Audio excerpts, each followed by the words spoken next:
I'm gonna miss this dot hack sign intro. Such a banger. Those crackers are really good with hummus. Did you see what they were?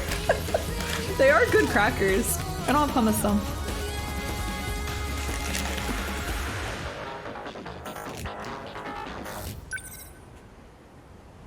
$69.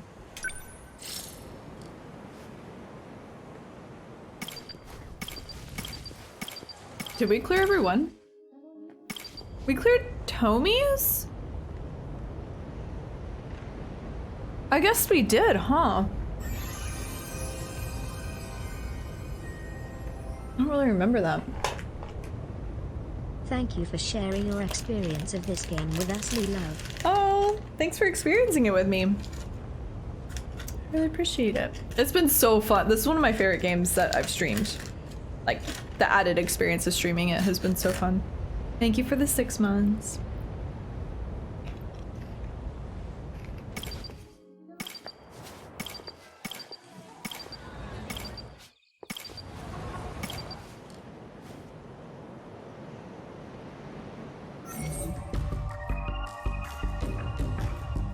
That was it, huh? How's the character ranking looking? Let's see.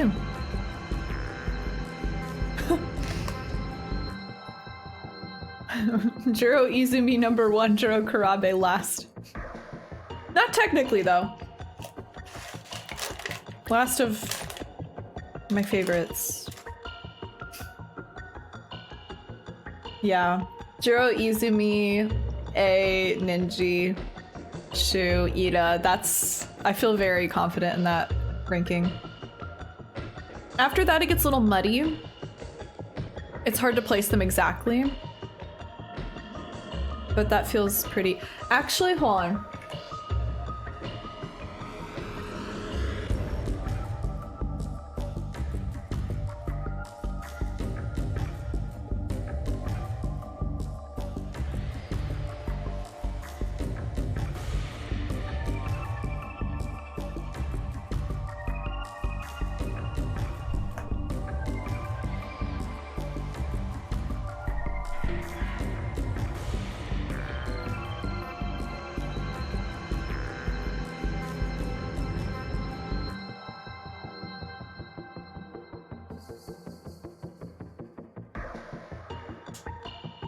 Sorry, Goto. I was writing a Goto high. We just had shotgunned his story.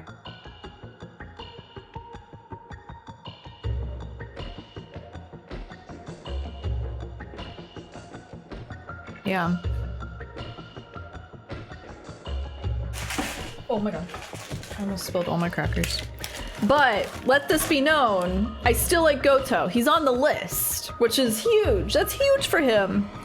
He wasn't on the list for the whole game. No one likes Rinya Goto. Well, someone likes him now. Yakiso, yeah, I was like, I like Hijiyama more. Oh man, the ranking's hard after that.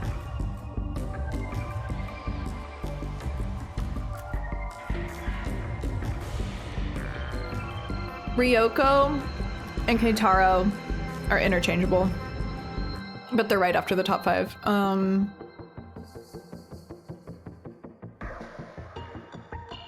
feel like Iori and Hijiyama are interchangeable, but they're both right there. Actually, hold up.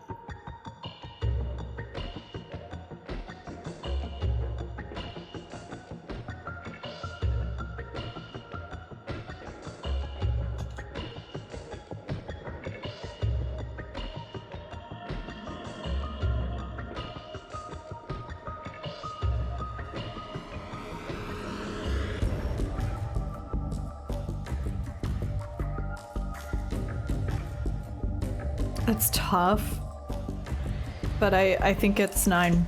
I think Okino's 9.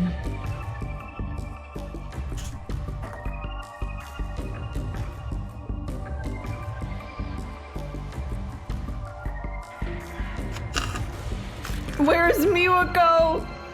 Dead. That's where Miyoko is.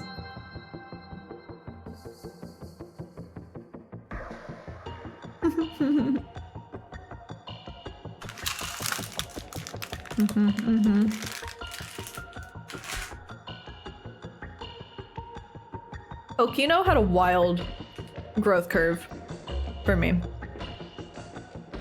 I was really put off, but then he got some really cool development.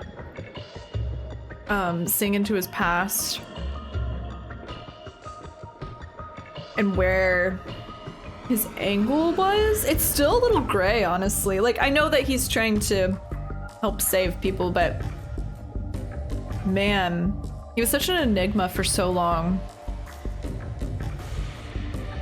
But I really appreciate Okino now. I loved the finale with him and Hijiyama. That was really beautiful. Also mind-blowing, but beautiful. Late game Riz! He got me on the back end. Yeah, and I love that snippet into their, ow. What was it? 2180... So, 88. I don't have my wipe off board, I need to go grab it. Their future selves, past selves. Yeah, old selves. And the fact that he was Professor Morimura's son? Oh my god, that reveal. But it seemed like he was actively working against her. Yeah. Sorry, I'm like refreshing myself. I'm remembering all this. Okino, my beloved. Okino do got the vibes. Do got the vibes. The gender envy of it all. My Tsukasa, oh yeah, they were really sweet. You can't see it, but I'm holding up a sign for my ET girly. Yeah, like I've said before, Natsuno just felt like a vehicle in which we experienced a ton of plot through her. And we got to see how much other characters love her and their devotion to her, which did a lot for their characters, but not so much for her. She was sweet and everything, but compared to the other characters, she didn't really hold a candle to them for me. That's why she's not on the list. But at this point, I mean, everyone's pretty much on the list, so I should just tack on the, who was it? Morimura. And Natsuno. Miwako? Should I even put her on there? Natsuno's like Juro, but less funny.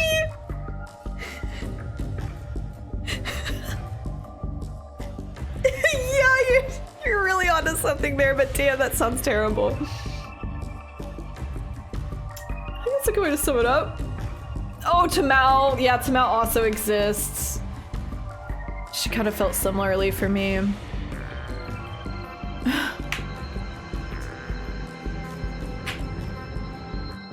Where would little Chihiro rank? Oh, right. Well, that's Professor Morimura. There's Professor Morimura and then Miss Morimura.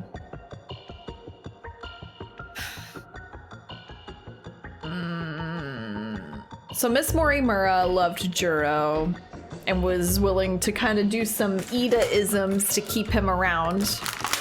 But she stopped. But kind of started off doing what Ida had done and then, or was willing to do. And then she herself was also trying to take over a body, which, wow.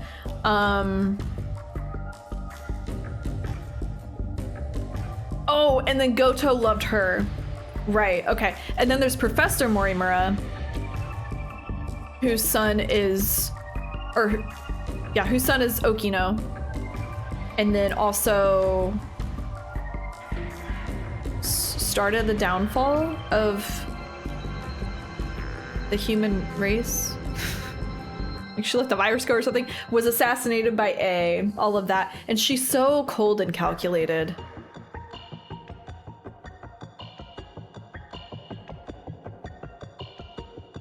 Yeah.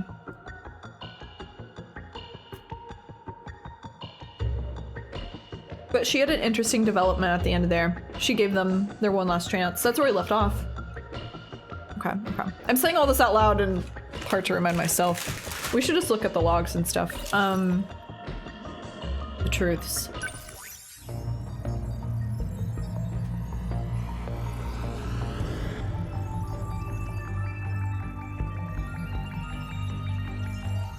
Why there's so many people nuts over Juro? Which one?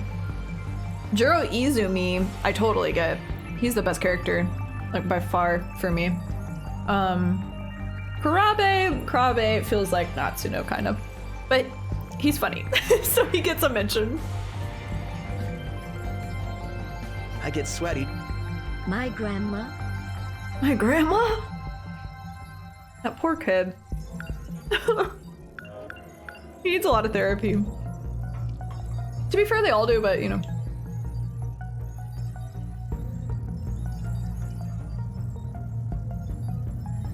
He's silly. Valid explanation. Yeah, he's silly. That's why he made the list for me. Okay. We're not gonna watch all these, but... Oh, hold up. Sorry. I always forget.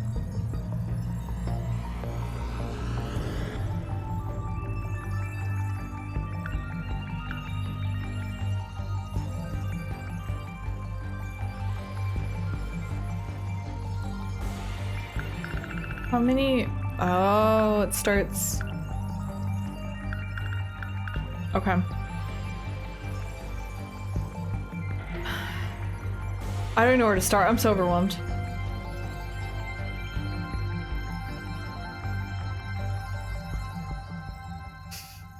"12 is all the Sentinels we met and look. Wait, what? Oh.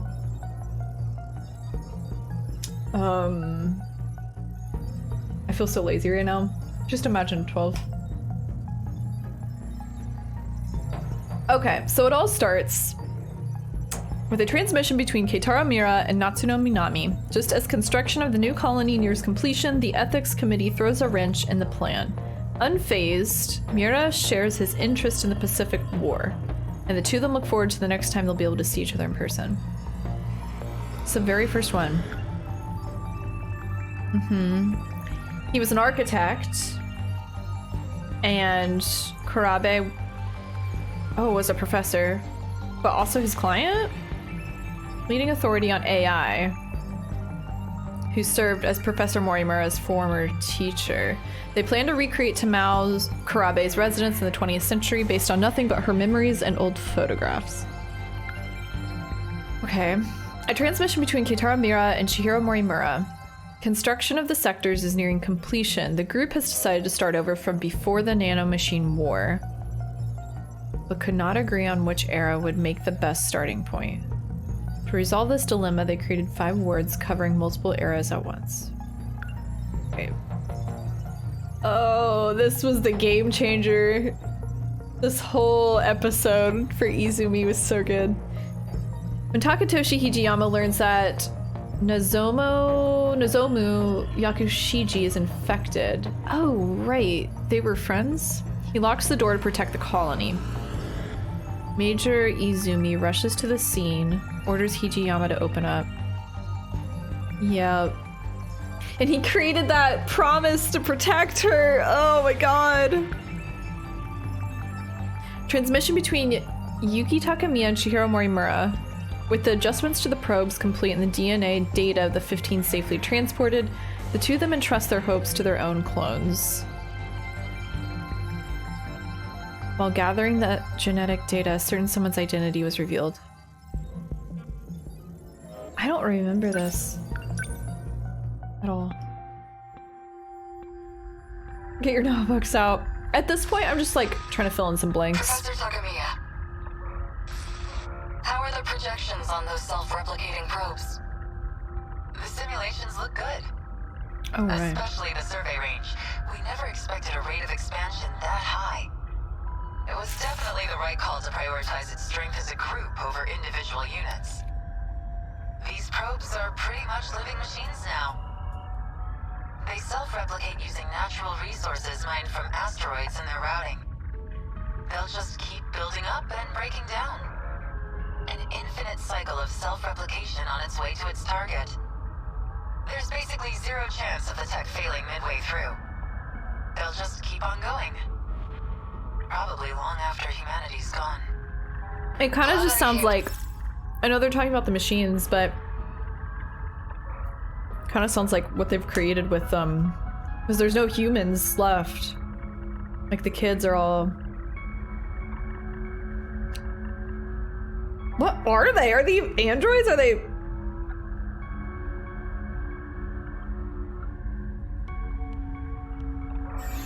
No, they're in growth pods. They're clones. Really enjoyed the wibbly wobbly timey wimey fuck it. I also really love how sensible you're about character insights. I get really emotional about how deep you're invested on them. Lee bless. Oh, that's a really nice compliment. I just ramble a lot. I just have a lot of feelings, and sometimes I can articulate them, sometimes I fail. Thank you for the 2 months though, I really appreciate that. Thank you. Hope you're doing well. Pod people. Yeah, that was the mind-blowing revelation from Hijiyamas. It's all in their brains. To an expert, then. So these are the last humans. All that's left is the refinement of the memory cube. The infrastructural storage cell, right? The cube's made up of 5 identical memory layers. In theory, it'll compare itself to nearby probes and use them as a template for repairs. And if it can't be repaired, well, fine. 1 probe down. We've got thousands more. I feel like this is very synonymous with the clones or something. In the sectors. But wait, if they're building sectors, do the sectors exist? If everything is inside their minds anyway? How does this even work? Oh my god. And our passengers? I'll be loading them up with the DNA of all the survivors. I've already got samples and data from all 15. Now it's just down to launching them. These clones will go with all our hopes on their shoulders. By the way, Are they supposed to hatch? what do we do about him? I mean, after that DNA test, Okino? we do nothing. Okino. He doesn't have to know. Okino. What can I even say to him? Not much, I guess. Mm-hmm.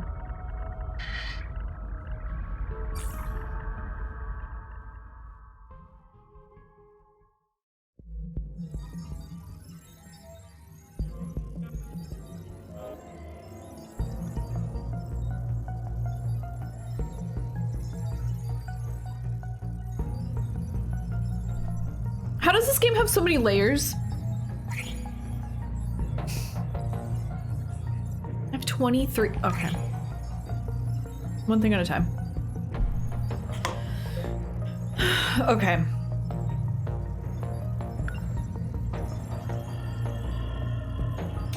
I want to see this again, not just to see A be awesome and hot and badass, but that was the bomb I planted. I want clarity on what happened. Like, what did she do exactly? I feel like this is where it went down. Onion, true. Hi. Hey, Sekigahara. Hey, Sekigahara. I've already done my research on you. You're the one who was hired to kill me. In case you couldn't tell, there isn't much left of humanity. Just the 10 people in this little colony. It's a bit fruitless to kill for money at this point. 10? Don't you think? I've done my research on you as well. And I'm very thorough when I research my targets. There's nothing you can hide from me. How menacing of you. Intimidate me all you want, but you're not leaving that room. Professor Chihiro Morimura. In order to raise research funds for Project ARC, you partnered with several questionable organizations. You then sold nanotechnology on the black market. And that That's the source of the infection on the surface. I didn't intend for any of this to happen. Your voice is trembling. Can't say I blame you. No one will believe a word you say. Oh, I don't plan on telling anyone. This is for me. I never want to forget this moment. The moment humanity's traitor stares death in the face. What was that? That was the bomb I planted. At the power generator? So good. Are you insane? Yeah, he is. We have to repair it right away. That would be the bomb I planted. If we don't. It's so cold for that. I finish it. It can't be. The lock to your room. Hey, please, I'm blushing. Just hang tight, Professor. I'll be seeing you soon. Yes, King. Yeah.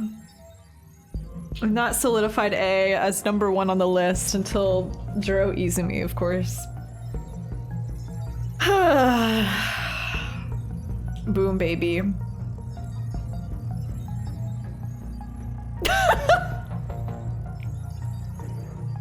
fan, I don't know what you're trying to say. That could go either way. A fucked everyone in the colony, by the way. By blowing that up, I mean. Thank you for clarifying.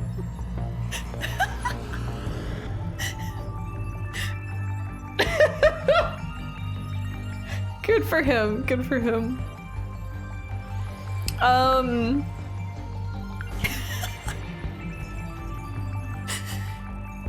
He sure did. It's my bisexual king right there. It would have been funnier had you not clarified. He is thorough.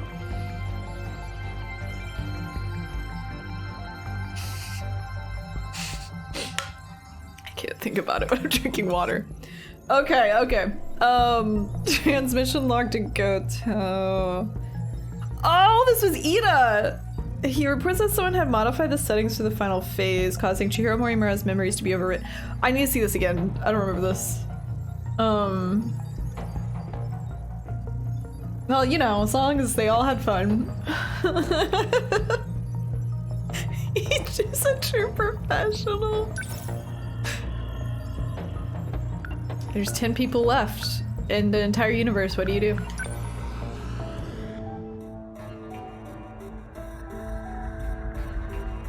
This is Tetsuya Ida.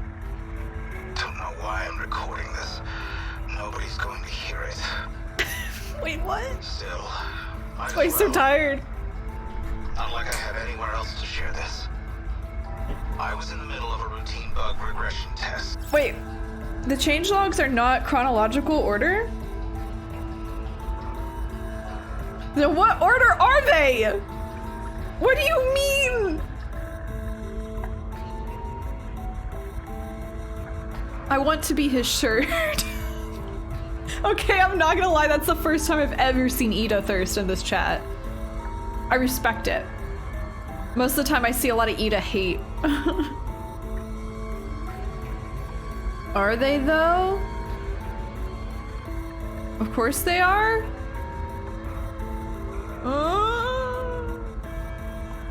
What do you refer to when you say changelogs? Oh. I didn't think to question that. That's a good question. Weren't there 2188 logs and present day scenes? Yes. But I assumed because it's ordered at the beginning, this is the timeline, not like when they were presented in the present story. If that makes sense.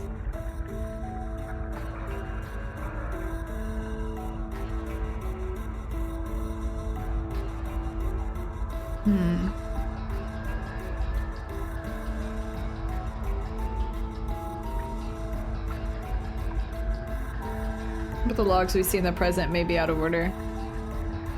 Yeah, they're definitely out of order.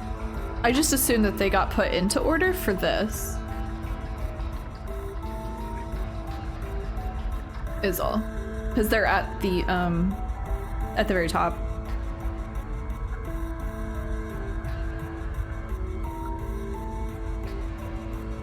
What do I know? And I noticed part of the final phase had been altered. The change was made in Chihiro Morimura's host. The setting change looks like it'll trigger a memory overwrite. I don't know anything about the memory's contents, but... Wait, huh? Her wait. Ida, I'm gonna need you to back up.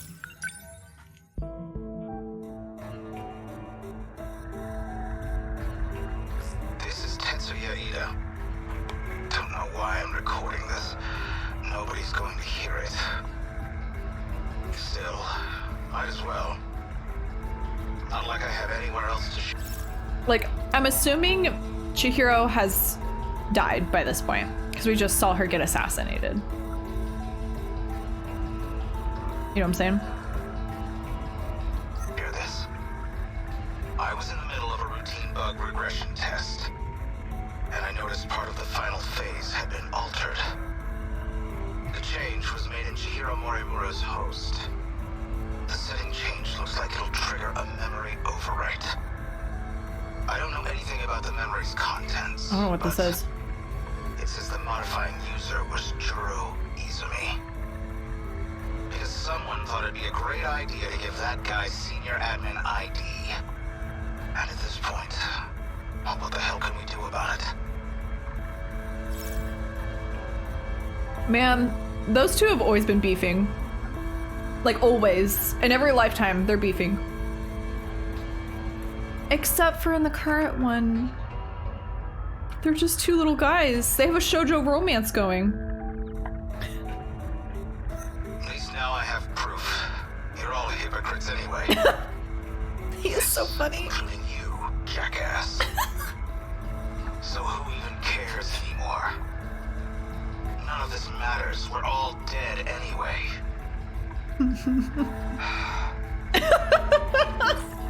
It's so funny. I didn't follow a word he said. God damn it. A transmission from Tetsuya Ida to Rinya Goto. He reports that someone had modified the settings for the final phase, causing Chihiro Morimura's memories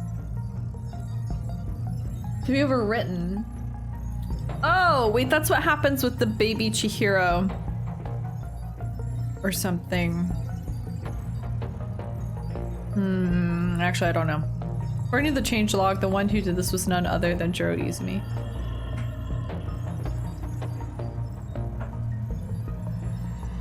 Overwrote her memories that she infected everyone?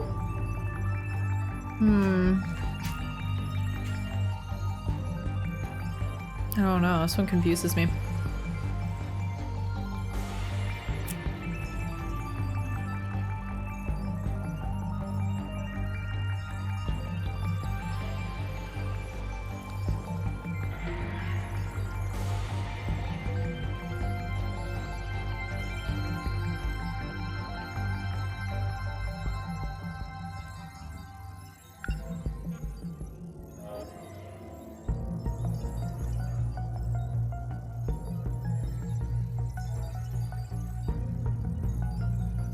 Oh!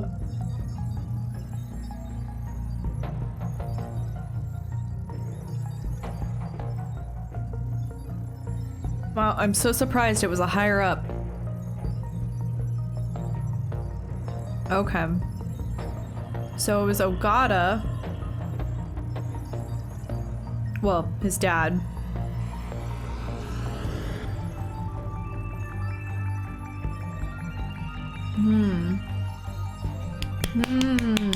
No, I don't want any clarification yet. I'm gonna try my best to piece it together, but we'll see, we'll see. I don't know if this is worth a watch. He was the one who... Why? For money? It's always for money.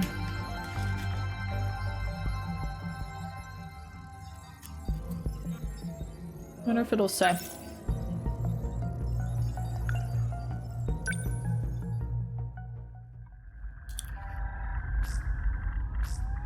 This data is that you, Goto? It's been a while. The last time I saw you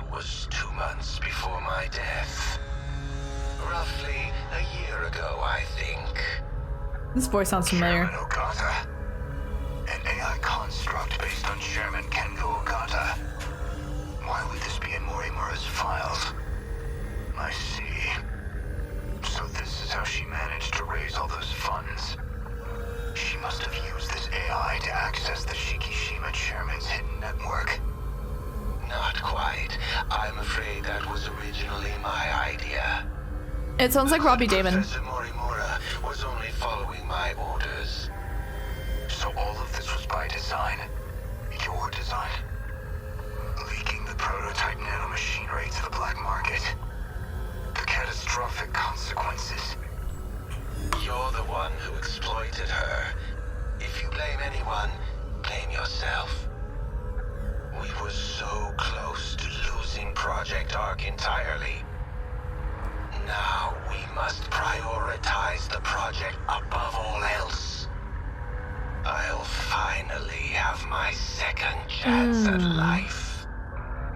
You were planning on downloading yourself into a clone. A brave new Earth is waiting for me. I won't let you do this. What is Professor Morimura doing now? She's dead. By that hitman's hands, I presume. So it is chronological. Humanity, self-destructive to the very end.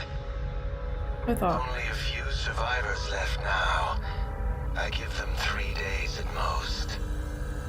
My deepest condolences for your imminent death. Shut up, Construct. Your project is over. Unfortunately for you, the Ark is already set off. It's still within comms range. You don't have clearance. I refuse to let an AI control the future of humanity. Not of the survivors, the ones who would have clearance.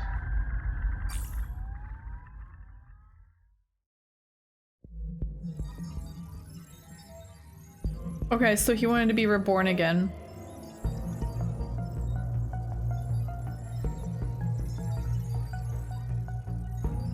I wonder if he was.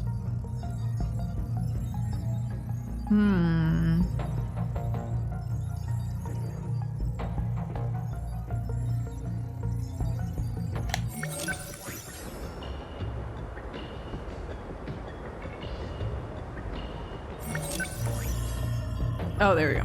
That was easy. Wow, that's the first of the child memories. Okay. Sector 1. Yeah, it makes sense. Because it's Chihiro, Juro, Okino, who are all Sector 1. Wait. I keep thinking my board's there, it's not. No, A and Ryoko are in the next one.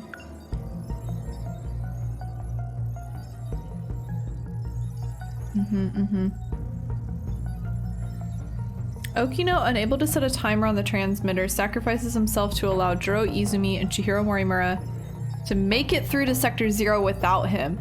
Huh, that's so funny. He did the same thing for Hijiyama. In a more modern memory.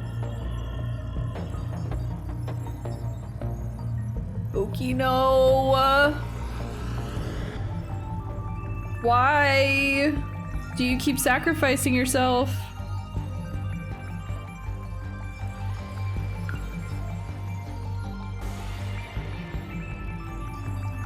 Mm-hmm.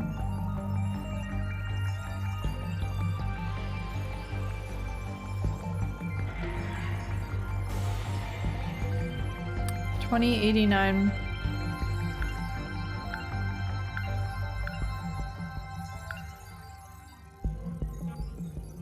Okay, and then they grew up in that timeline to take down facility associated with the Interstellar Development Project. They bombed it. Then he was sent to prison. One of Juro Kurabe's memories, prisoner number 426, Juro Izumi got This was the Jiro Izumi where I was like, how's it going? Jiro Izumi is questioned. Yeah. Okay. Oh, right, Okino. But neither admits to recognizing him. So, but Okino's a kid. Okino never grew up. How did Okino die and then like 10 years later resurface? Before the interrogation can come to a close, news comes in of a kaiju. Okay, okay.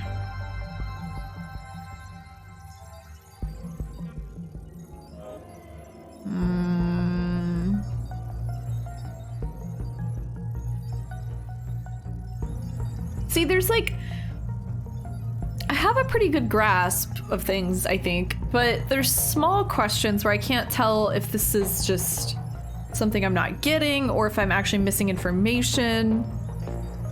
I just assume that I'm not getting it, but maybe something's not. I don't know. I don't know.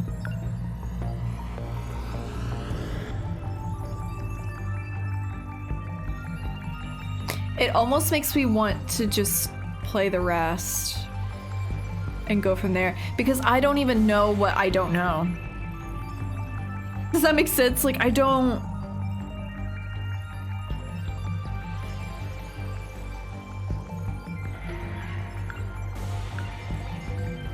Like, I don't have any questions at the top of my head. It's not until I really start looking into it where I'm like, oh, this maybe doesn't line up. I don't know if I'm making sense. Makes sense. Okay, okay. Because there's nothing that's screaming at me like, oh, I don't understand this. It's only when I really start to look at stuff, I'm like, oh, this small detail doesn't add up, but like, whatever. Overall, I accept that they're in growth pods, whatever that means. I have small questions as to how that works and how they're not in growth pods mentally, etc., etc. I can't conceptualize that, but I'm like, okay, I accept it, whatever. You know, stuff like that. It's just not quite adding up, but it's like good enough. Oh, when the kaiju appear in 1985, Shiba can't take part in the battle. So he entrusts everything to Karabe. Karabe then activates Sentinel number 13, God, I love that scene, in order to support Iori Fuyusaka, who joined the battle before him. That's also a really nice full circle moment with Iori, or Izumi and Chihiro. Hey, oh, that's his Chris Redfield portrait. Reminds me of Chris Redfield here. This is not my Jiro Izumi. My Jiro Izumi is the one locked up in a cell. Love that man.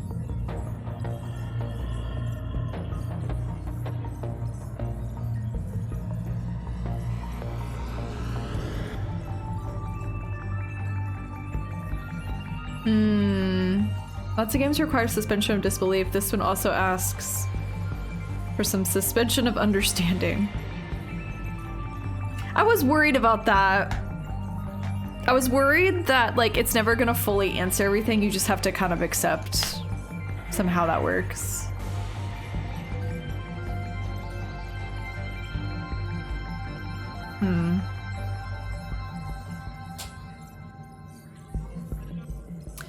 The overarching plan was altered so that Chihiro Morimura's host would undergo a memory overwrite. Oh, it's what's happening with Iori, I think. Yeah, because she was gonna make her her host. Wait. Yeah. That makes sense. And this is the final phase of Project Arc. Current day. Ida discovers the deviation along with the fact that Izumi is the one who authorized the change. And that's his transmission. Okay, we should have been in the mystery files. This is way easier to understand. Okay.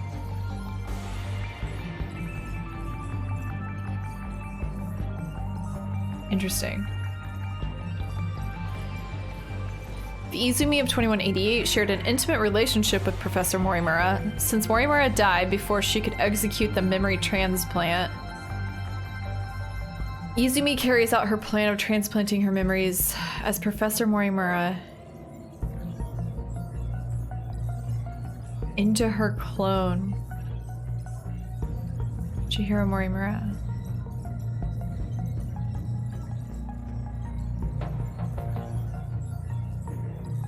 He carries out her plan? He's the one giving the medication? The Iori? She...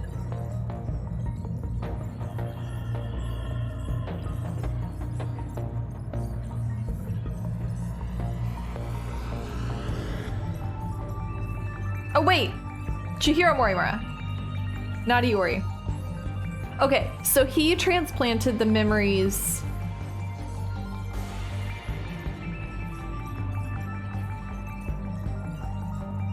into the baby.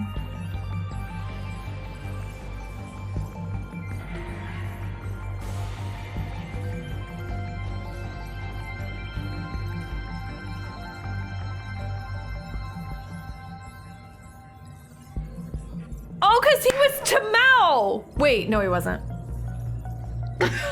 That's later, that's later. Fuck. Goto was the one giving drugs to... Oh, maybe just Tamao.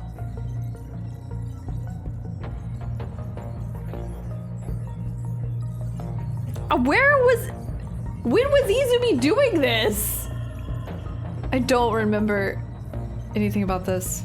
Since Morimura died before she could execute the memory transplant,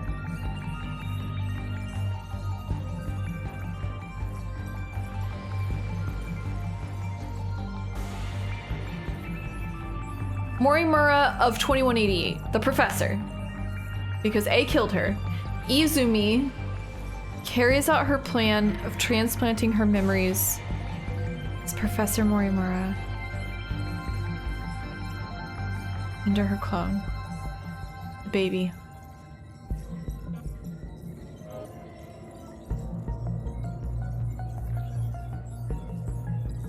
Or maybe, no. Wait! Maybe she was also Professor Morimura when she grew up the first time around with Izumi and they blew up the facility together. Maybe that was 2188 Izumi.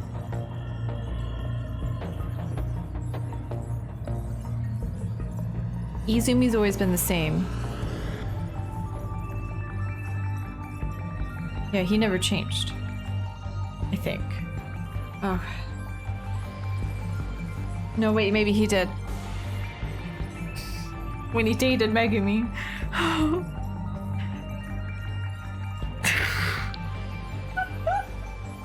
How many timelines are there? I mean, how many versions?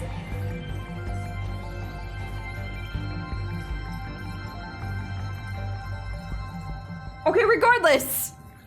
There is the Chihiro, there is this Chihiro. This could have been Professor Morimura as well. Because of Izumi.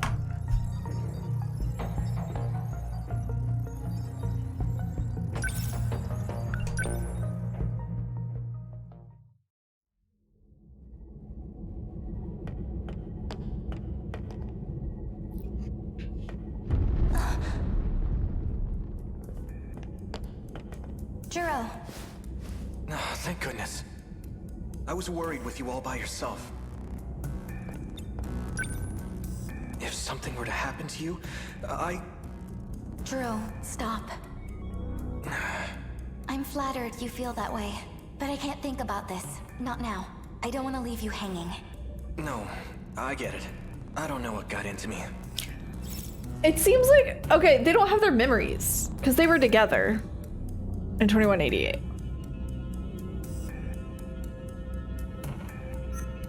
no time for a confession. It Yeah. would only make things more complicated.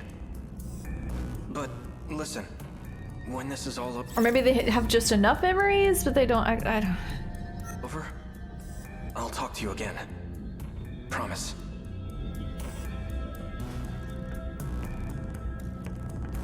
There it is again. Were you able to find the source of these tremors? Okino-kun, Mother and son. Amazing. remember the Who's the father? Oh wait, there's no father. Just kidding. Wasn't it like artificial insemination? They should have added a father and made it juicy. I drew that we're I got out of that one. They're starting to collapse. The tunnel is blocked. We'll need to find another route to the surface. There's no use rushing. No one's left up there anyway. You don't have to say it. So you remember, I'm so sorry about your mother. It's okay. Our work here is a good distraction. I'll check the terminal over there.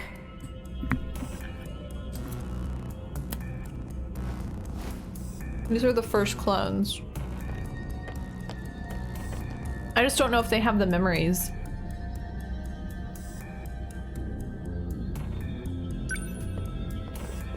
This one block of data is still being analyzed. It's been 3 days and it's only at 1.2%.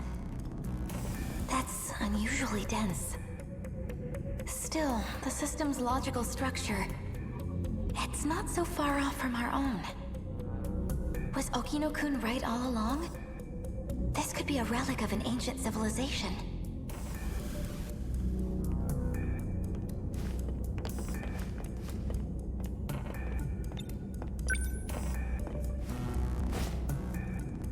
I wonder what this is for. Something incredible, surely. If you asked me for my best guess, I'd say it's a transmission device. In other words, a teleporter. Don't give me that look. Hear me out. I actually found some associated data. Come on, you've taken quantum mechanics. Transmission of matter isn't possible. That's what our science says. We can't assume that alien technology is bound by the same constraints. They don't have the memories. They wouldn't be calling it alien technology. They would know it's universal control.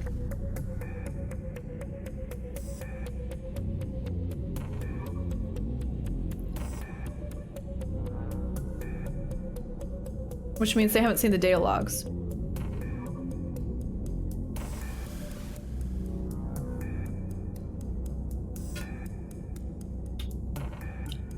Need more water.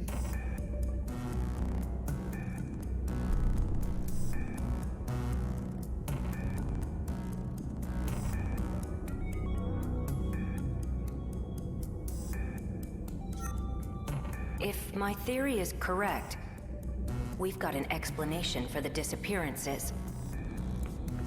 Including those of your parents, Morimura-san. Guys, come take a look at this.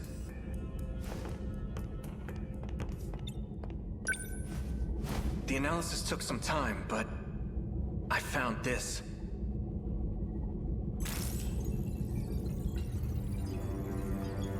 What is that? The map. This relic is enormous. It's 30 kilometers in diameter. And the whole thing's underground, right beneath the city. It looks like a giant saucer. Fascinating. So this isn't just any alien facility. It's a buried UFO. We're only 300 meters from the surface. This facility is huge. How could it have never been discovered? It's not likely. Rather, it may have been intentionally hidden. A government cover-up of alien life. Sounds like a movie from the 20th century.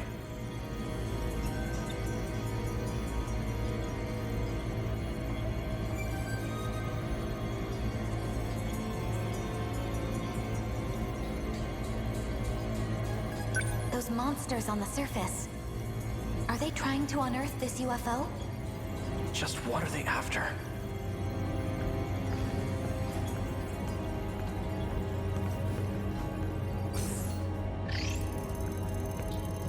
It may have something to do with this. It's a data signal being emitted by this facility as we speak. What does it look like to you? This is... A countdown. It started when the kaiju came in contact with the mainframe. Since then, the clock's been ticking. I'm trying so hard to parse if...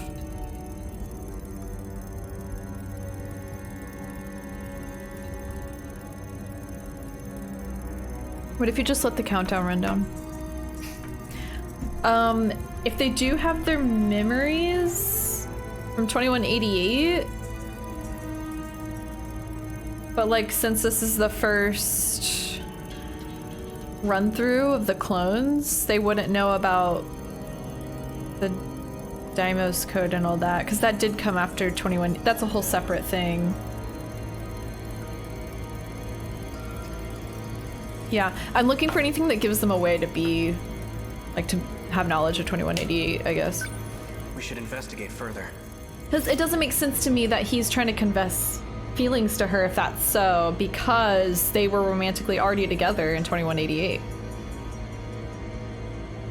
I mean, I get, they are their own people again.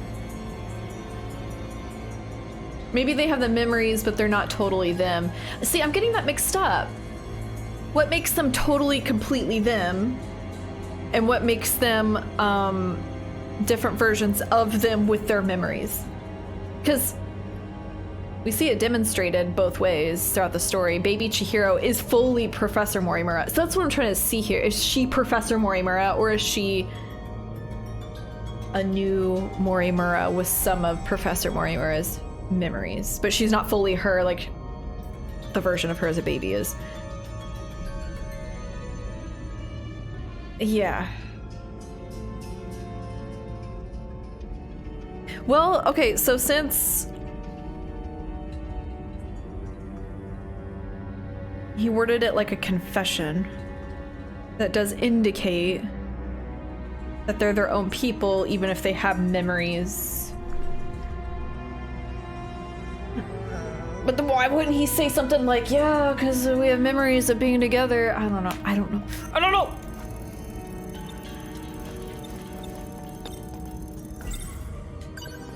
So when the countdown reaches 0, what happens? It may be related to the gravity wave abnormality.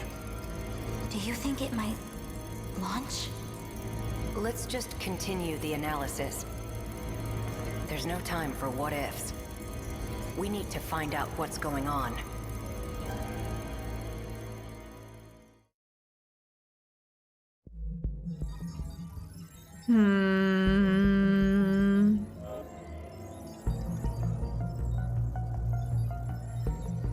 This is breaking my brain already. We're only like an hour in. Okay, just send me back to the not that. Yeah, there we go. Okay. Let's just go back here. In order to raise funds, 2188 Morimura sold nanomachine technology on the black market, which led to the infection on the surface and the end of humanity. Yes, but the chairman, Ogata, was behind it all.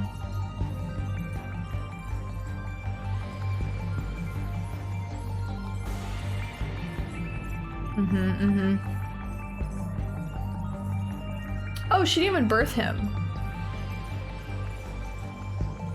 He was like a science baby. Oh. A test tube baby. Wow, that's very Sephiroth of him.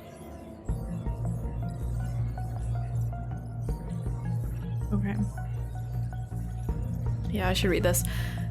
While Yakushiji is saddened by the fact that Kurabe doesn't remember her anymore, she's approached by Tamao Kurabe, who says she can arrange for her to live with Kurabe if she agrees to 2 conditions.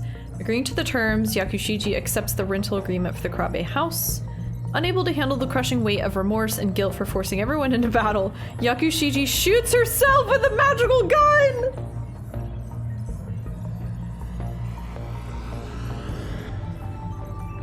She's soon woken up by Kurabe, who tells her about his memories from being Joro Izumi and his current feelings towards her. Yakushiji realizes that Fluffy intended to keep his word from the beginning. When the kaiju appear in 1985, Yakushiji makes up her mind that she'll be the one to save Joro and beat the game, then activates Sentinel number 23.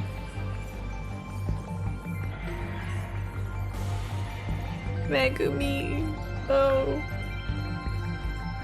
Megumi Yakushiji was 8 years old in 2188. As humanity faced the brink of extinction, her father, Nozomu Yakushiji, entrusted his daughter to Major Joro Izumi. Right, okay. When the kaiju appear in 1985, Sekigahara rides his motorcycle to the battlefield where the 12 Sentinels are gathered. Let's go. That's my guy. The assassin Ace Sekigahara was trapped in a room by Morimura while infiltrating Sector 4, but managed to escape by setting off a bomb at the power generator. He then seeks out Morimura to finish her off himself.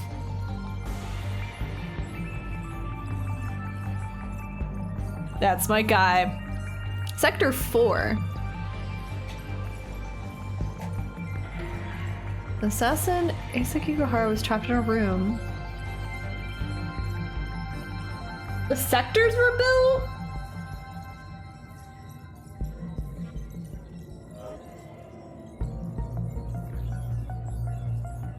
Can't conceptualize this.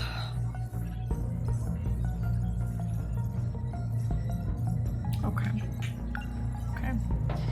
Goto secretly had feelings for Miss Morimura.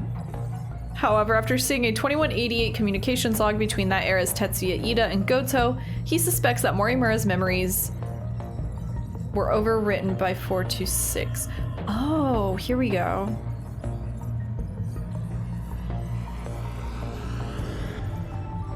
In addition, Morimura's sudden change of behavior is raised. So, okay, it was because of Izumi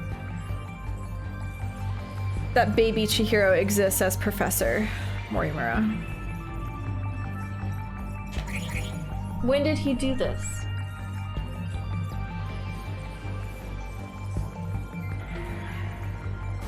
I guess he had it set up in 2188 because the baby...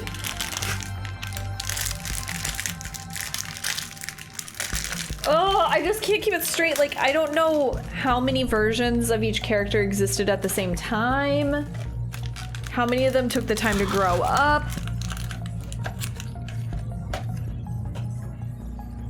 Or were given the time to grow up.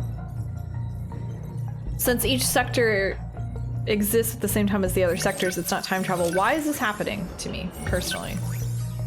Please stop. Okay. I cannot place an actual timeline with time passing.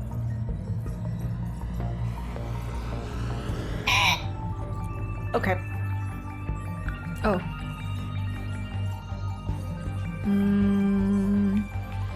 In order to view Miss Morimura's logs, Goto used Iori Fusaka, who was unconscious from the shock of seeing a sentinel in the 2065 ruins. Oh. He brought her to the UFO mainframe and used her biometric ID. After seeing Morimura's logs in the mainframe, Goto visits the Kurabe house in 1945 to abduct Morimura's clone. Goto was doing the most. And restore her original memories. Literally, Goto, Morimura, not Professor Morimura, Miss Morimura, Izumi, and Ida were all trying to erase other versions of people to replace them with the people that they love. Upon realizing the distinct discrepancy between Miss Morimura's and Chihiro's memories, Goto considers the possibility that Chihiro isn't simply a clone of Morimura. After researching the logs of 2188's Morimura, he theorizes that Chihiro's true identity is instead— yeah, okay.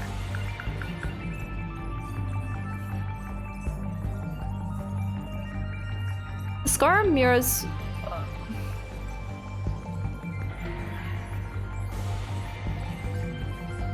he kinda abducted a whole child. And not kinda, he just straight up did it. He sure did. With his full ass. Literally. He probably stuck his ass out. Slayed. Scar on Mira's forehead is the result of Tsukasa Okino's nanomachine adjustment, which restarts the Sentinels that stopped working due to DD-426.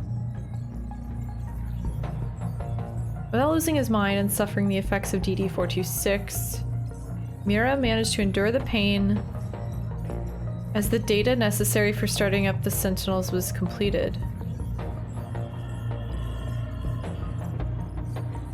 Damn! So Keitaro just straight up said, I just wouldn't be infected. I just simply wouldn't be infected.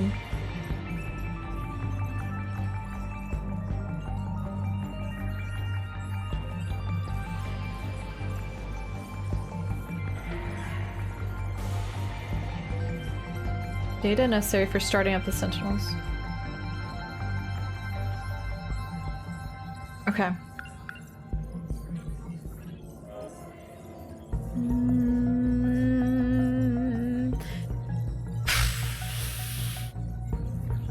Since Hijiyama and Okino shared Sentinel number 12, Hijiyama was able to communicate with Okino again in the cockpit of the Sentinel.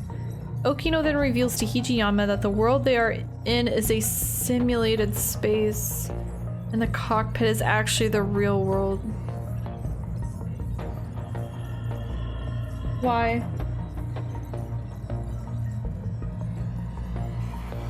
Why?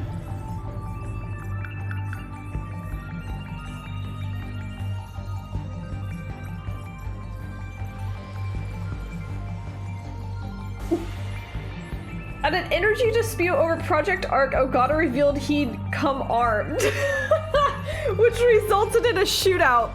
In the ensuing chaos, Ogata was killed. He said, "I have a gun," and then got shot and died. Damn, that could have gone better, King.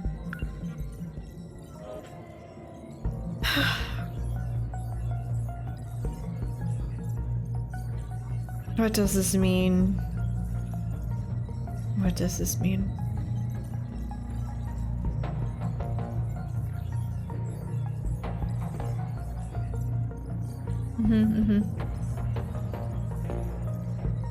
Wait, although Tetsuya Ida was authorized to use Sentinel number 16, Ida was gonna be a pilot?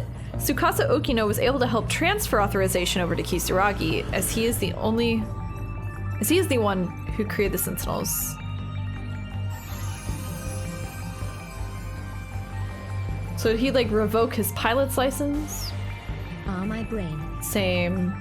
Remember how I was like, y'all, I'm so tired. I'm just tired down to my bones lately. I feel like I'm gonna pass out right now. Hatter, thank you. Thank you for the 10 months. This isn't doing me any favors. The idol Miyuki Inaba, who was also the control system for Sentinel number 16. Inaba's song sounds just like the song Kisaragi used to sing in middle school, but rearranged for an 80s sound. Ooh. Kisaragi's surname at the time was also Inaba. Right. The 2188 Tomi Kisaragi was a terraforming researcher who designed the second phase of the Interstellar Development Project.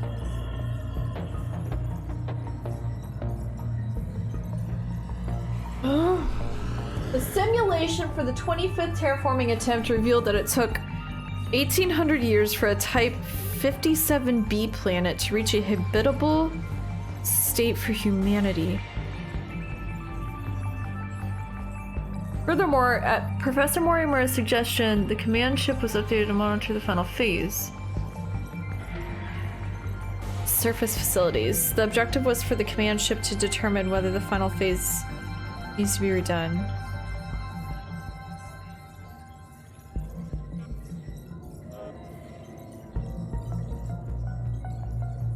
Braid is so pretty, right? I wish my hair would look like that if I braided it. It would never stay.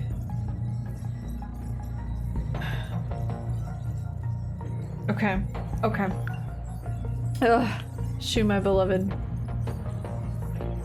Amiguchi, who is genetically identical to Ida, was having Ida's memories from between ages 16 and 26.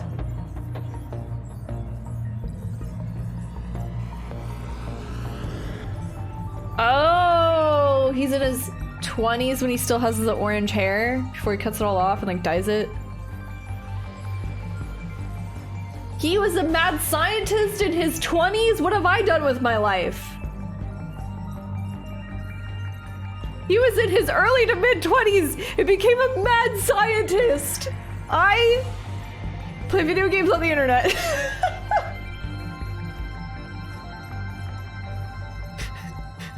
Man in STEM. What have I done with my life?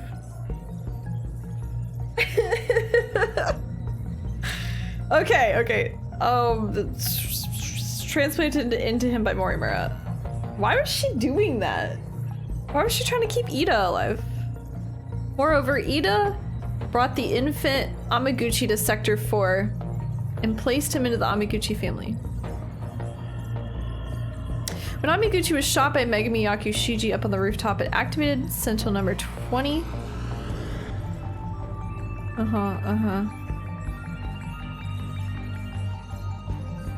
Oh, yeah, if they'd come into contact with Keitaro. Okay. Yeah.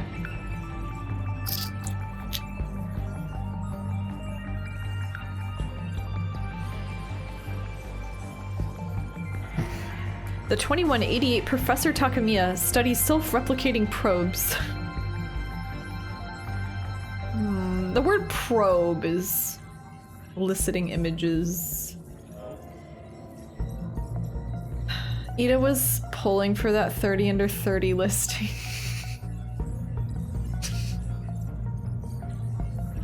He sure was. Good for him.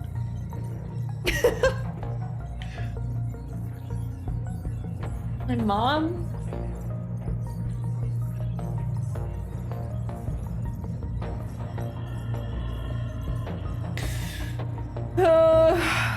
Blinded by her feelings towards Ida, Shinonome falls for his trick and adds DD-426 to Ace Sekigahara's Sentinel. During the 2064 battle, DD-426 infects the Sentinel. Jiro Karabe, Sekigahara, Shinonome suffer brain damage. Yeah, that's a whole year. Oh, just the three of them. Giselle, thank you for the year! And the Prime as well. Thank you. That's a whole year. I hope you're having a good day. Yeah, Yuki's so pretty. The one thing she does remember... she lost all her memories, but the one thing she does remember is that Ida chose her for Sentinel number 14. Yeah, and with it, the password was lost too. The cure to DD-426. When the kaiju appear in 1985, Shinonome activates Sentinel number 14 with her memories of Ida on her mind! Oh my god! Not that they, like, make that a point in the recap. She doesn't remember A, her loving, doting brother that's only ever tried to save her life, worries about her all the time. No, she remembers her abuser. Oh. Terrible. Awful. Feeling sick.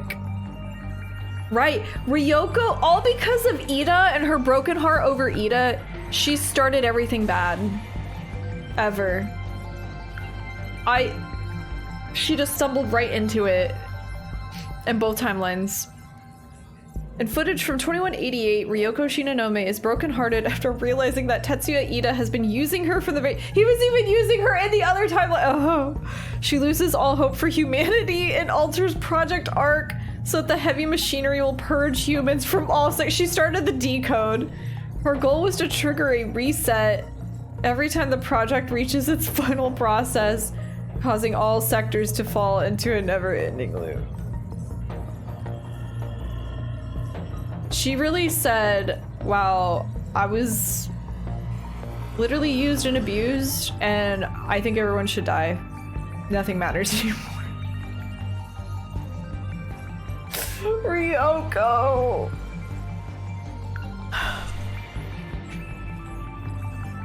Ryoko, I'm holding you so gently. She's real for that. And then her younger clone sets off 426, the virus.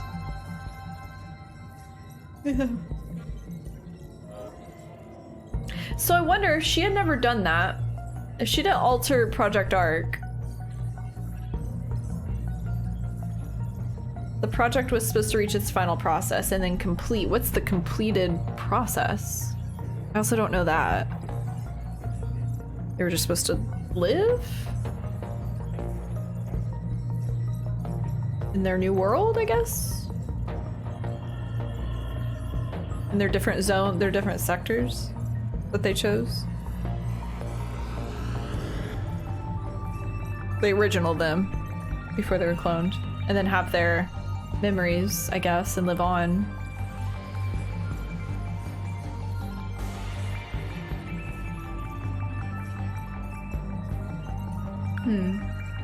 That's what I'm assuming.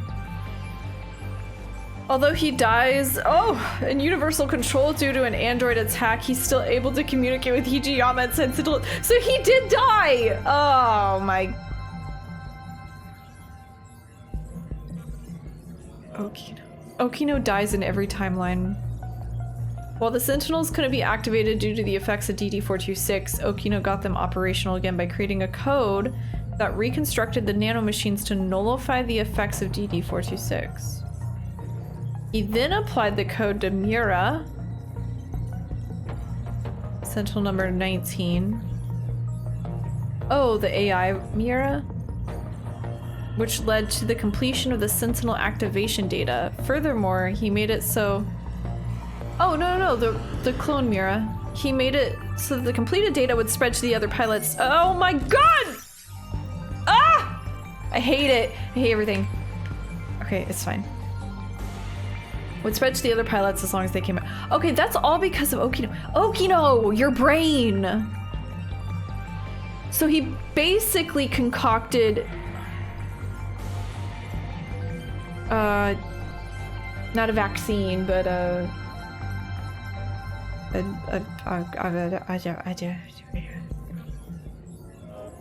yeah. A fix. I feel like there was a better word for that. I can't think. A patch.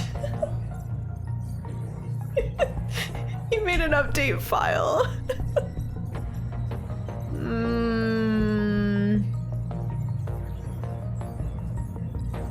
I'm just picturing a Baldur's Gate 3 update file with all the patch notes. Okino for real. Damn.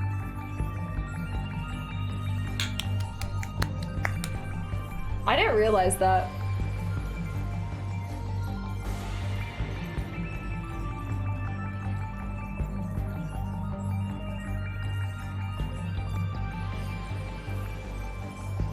Nine's pretty solid. I just wanted to make sure he was in the top 10. King deserves it.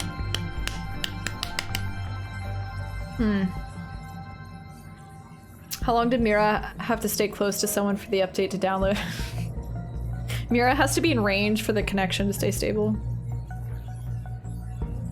He's the router for real.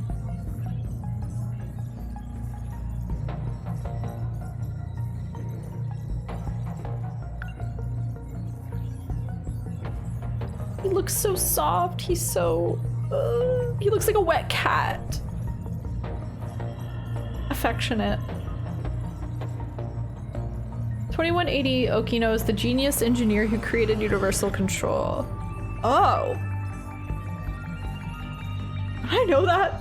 However, he tends to cut corners in coding, which explains why he borrowed a portion of its environment code from the classic video game Mighty Kaiju Daimos. Right, I did know that.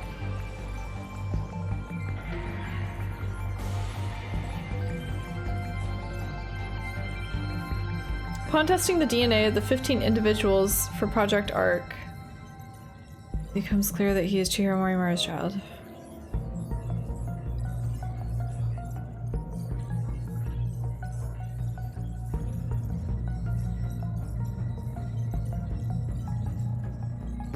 Suddenly, every voice actor gets replaced by Neil Newborn. Neil Newborn deserves it. Okay, there's 15 set for Project Ark. Miwako is not one of them. Her ass is not making it onto the Ark.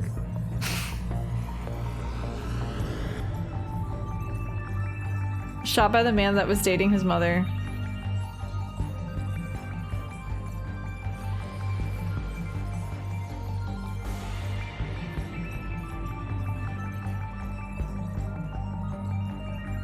Wait, Tsukasa Okino of 2188 was in a romantic relationship with Takatoshi Hijiyama. As a result of the shootout in Sector 4, he was shot and killed by terrorists.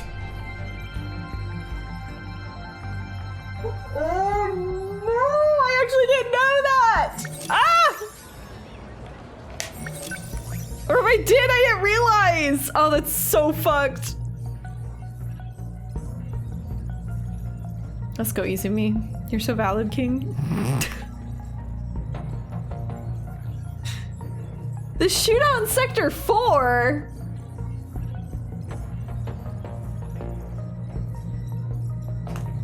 Okay, wait, I'm getting this mixed up with the shootout. Oh, that wasn't Sector 4, where he killed all the kids.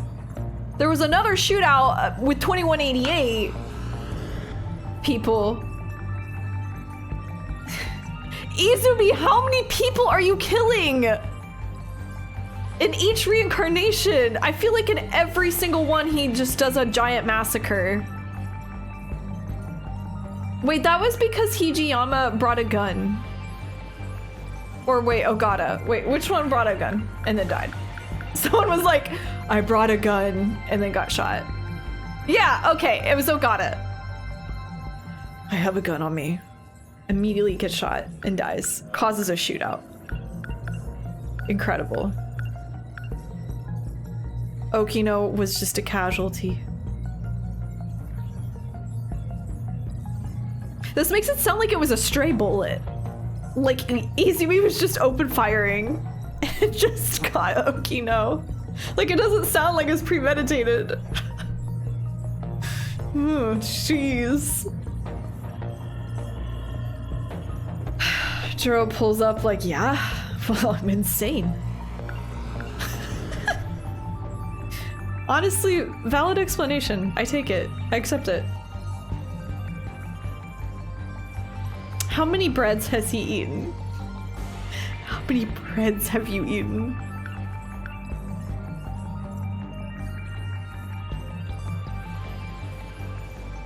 The fact that there's 3 Tamao Karabe is killing me.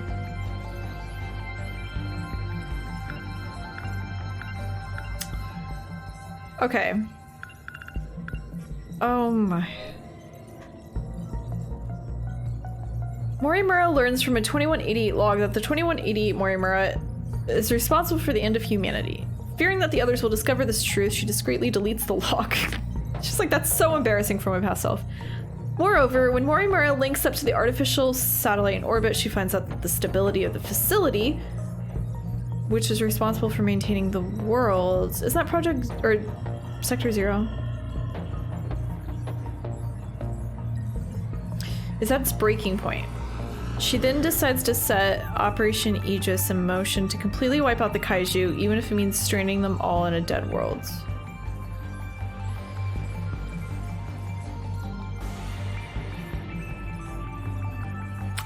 Dang. She really just stopped taking over Fuyusaka because there was no point, not because she felt bad. For some reason, I was thinking she stopped because she felt bad. The only reason her ass stopped from killing this child was because it just, there was no point. All right, yeah, live your truth. Miss Morimura has been in love with Juro Izumi since she was young. Okay, when you put it like that. So...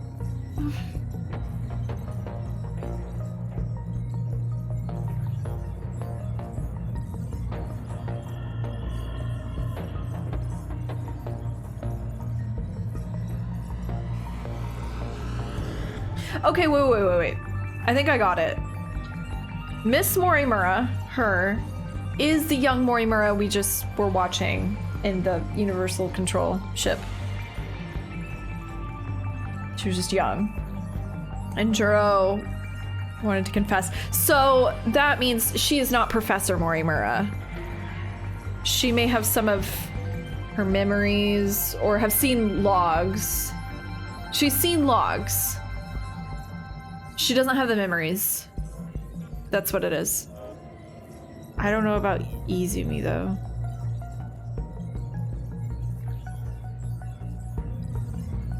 And then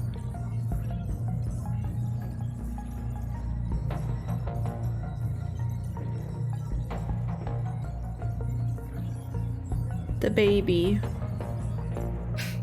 thanks to Izumi, gets Professor Mori. Yeah, so I feel like Izumi has his memories, maybe? I don't know.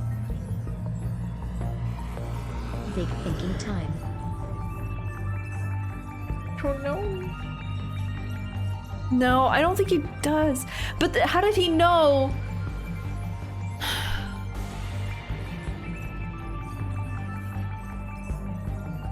How did he know to put the memories in baby Chihiro for Professor Morimura? Why would he even want to do that if he didn't have the memories of the 2188 Juro? Because that was the Juro that was dating her initially.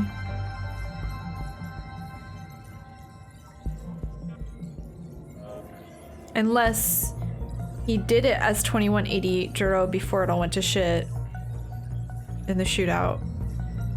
I don't know. I don't know what they mean. Oh my god, this is actually frying my brain. I feel like I'm overthinking this. Extra Leo, thank you for the 8 months. I feel like I have steam coming out of my ears. But this, the one that helped blow up the facility, the one that killed Juro, it's always been Miss Morimura.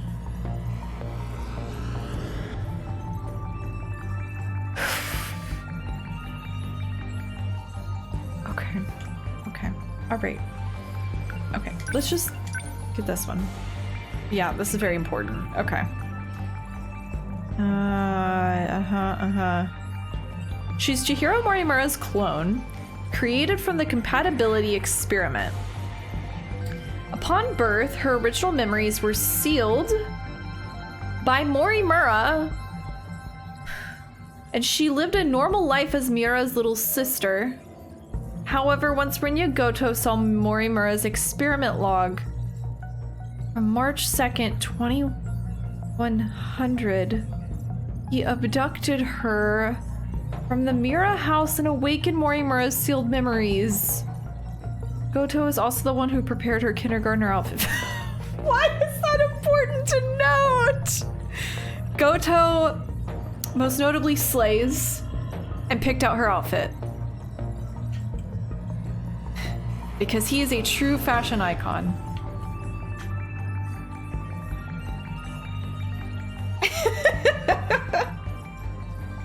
Goto knows fashion.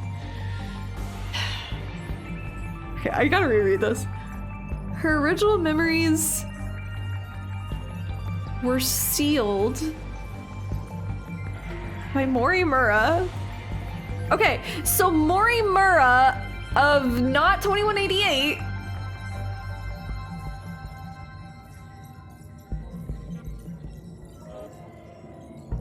the Morimura from Sector 1 sealed her memories. I wish it would just clarify. Instead of saying Chihiro Morimura, just say Miss Morimura or Professor, because that distinguishes. She lived a normal life as Mira's little sister. However, it's written in Goto, so yeah. Okay. Morimura's experiment log. What is that? From 2100. Okay, that's Sector 1. For the compatibility experiment. Oh, maybe that was it. Morimura believed she had transplanted her own memories previously saved in Sector 0 over to her clone, Chihiro. However, the memories that she transplanted from Sector 0 actually belong. Okay.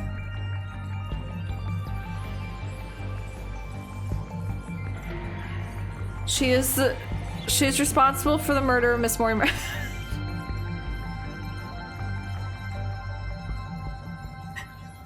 There's something about having this little piece of dialogue right here, right next to her face. And under the same name file. Yeah. Yeah.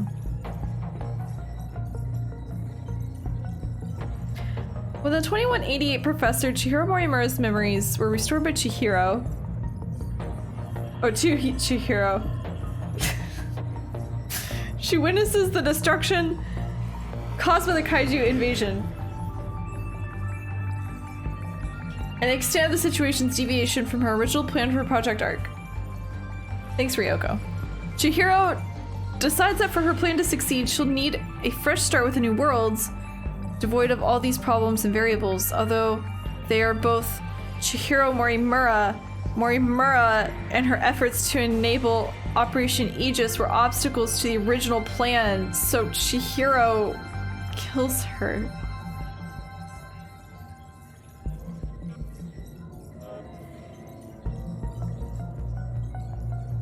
Oh my.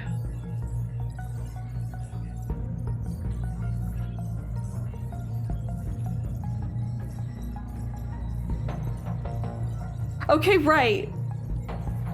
I'm there. I was lost for a second, but I found my way back. Okay.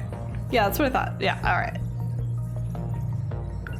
Woman who looks like Miss Mori. Oh, Jesus Christ. This is Miss Morimura. She is a woman he knows is, yeah, Miss Morimura. Thank you. Chihiro, then Chihiro, with Chihiro, and when Chihiro. True. Thank you, Twitch. Twitch, stop! Wait, what? She is responsible for the murder of Miss Morimura. Ooh.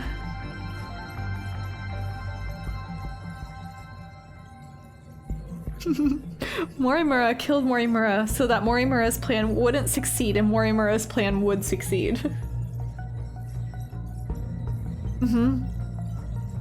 Thank you, Gestrid.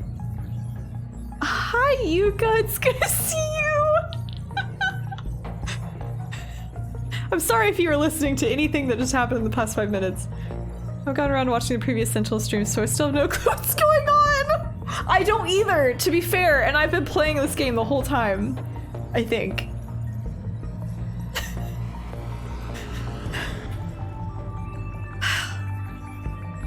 I did. Trust no one, not even yourself. I put on my 13 Sentinel shirt! You have a shirt? Drop the merch link.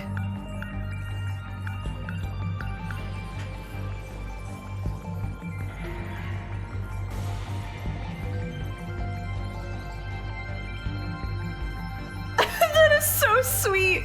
This last paragraph is basically just, Juro Karabe was such a good little boy that couldn't fathom anything violent ever, that he just actually had a mental breakdown at the thought of having violent memories. So Juro Izumi had to dull them down for him. You know, water it down a little bit. Make it palatable. Cute.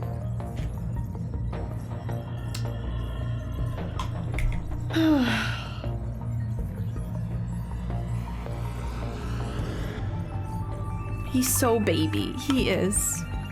Ooh, Lily, you're a real one. Thank you. They're all naked! It's the Nakey shirt! Oh, that's cool. There's a barcode. That's actually pretty sick. Team organization. Wow, where was this shirt when I was trying to memorize everyone's numbers? That is so cute. Okino's not there because he's not real.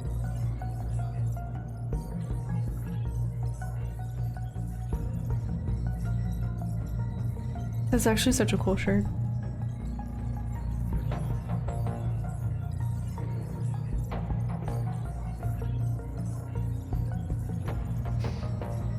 Fluffy's true identity is 426, or Jiro Izumi.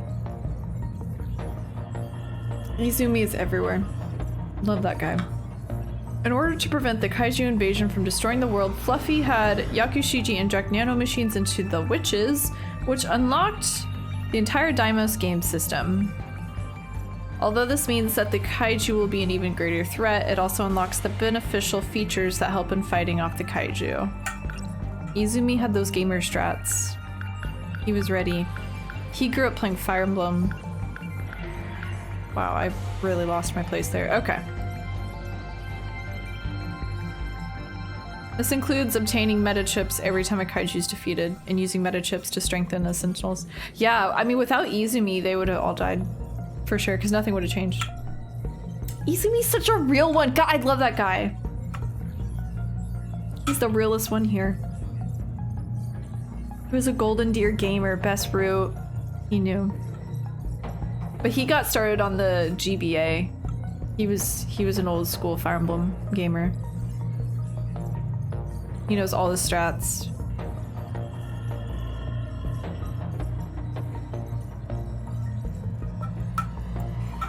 Oh, there's a 13 Sentinels blanket! Oh my god.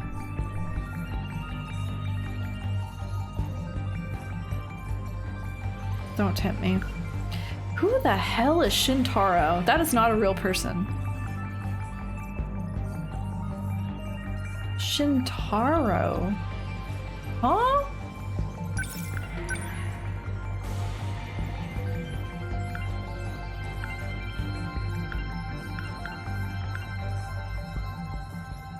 A cute stray that Tsukasa Okino takes care of at Sakura High. Oh, that's right! He started living on campus when Okino happened upon him and began to feed him. He's earned quite a few fans at the school. He often finds loose change on the ground. Guess cats really do like shiny objects. He looks like Fluffy, but they're two different cats.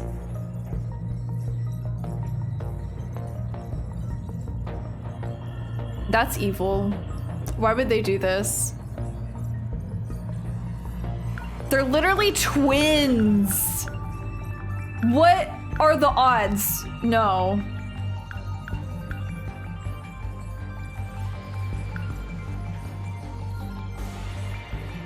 Ida is genetically identical to Shiamaguchi. He saved his consciousness into Sector 0 to prepare for the next loop. Sorry about you, buddy. Miwako! Died. Sabatari has no recollection of the time she got left behind. She has no recollection of her death. That's a mercy. Thanks to Chihiro, she was able to evacuate the Sector 4 battlefield and find refuge in Sector 3. Oh, baby Chihiro. Yeah. Miwako. Izumi really downloaded default cat model 1 and called it a day. That's really... That's a good one. I give you kudos for that. It's funny. True. He's not the only lazy coder around. Him and Okino. Wait, is that the blanket?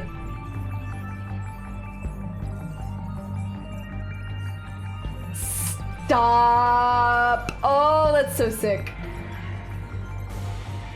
That's really cool. Oh, the fluffy sweatshirt! That is the fucking cutest thing I've ever seen.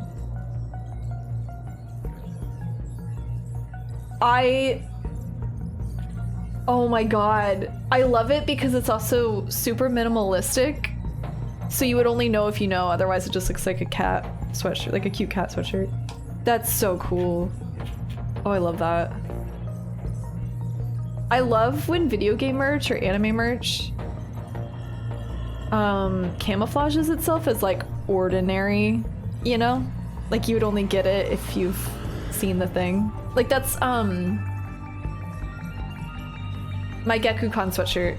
It's styled like a typical university high school sweatshirt. It's cool. Subtle merch. Because you could get so creative. Oh, here's another one with the cast. I don't really like the graphic. Oh, they're in 13. Yeah, it's giving graphic design is my passion a bit. I love the fluffy sweatshirt. That's so cute. I'm so tempted. No, I just bought the Gojo glasses. I need to back off. I need to back off for a little bit. I don't know, maybe. We'll see.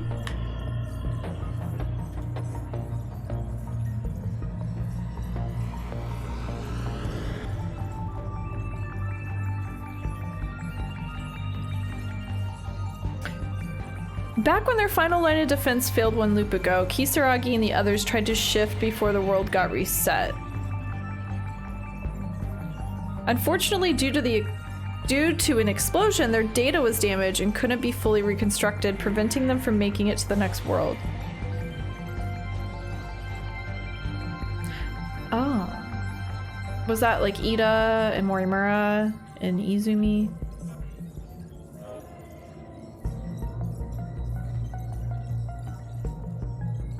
During the Sentinel infection incident in 2064, Inaba was piloting Sentinel number 16 when it was shifted up to the orbiting command ship. Who pilots 16 now? Is it Shu? I'm gonna throw up if it is.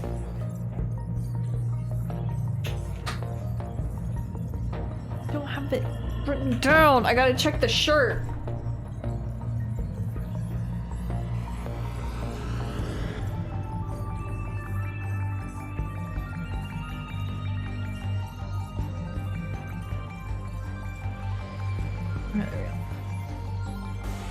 Oh, no.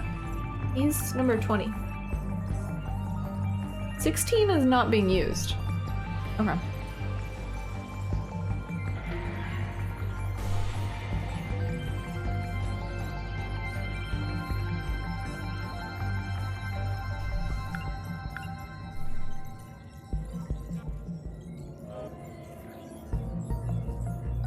The grown-up version of Tomi Kisaragi from Another World. Back when she used to stream her songs on the internet, Tetsuya Ida was a regular in her chat. My F8!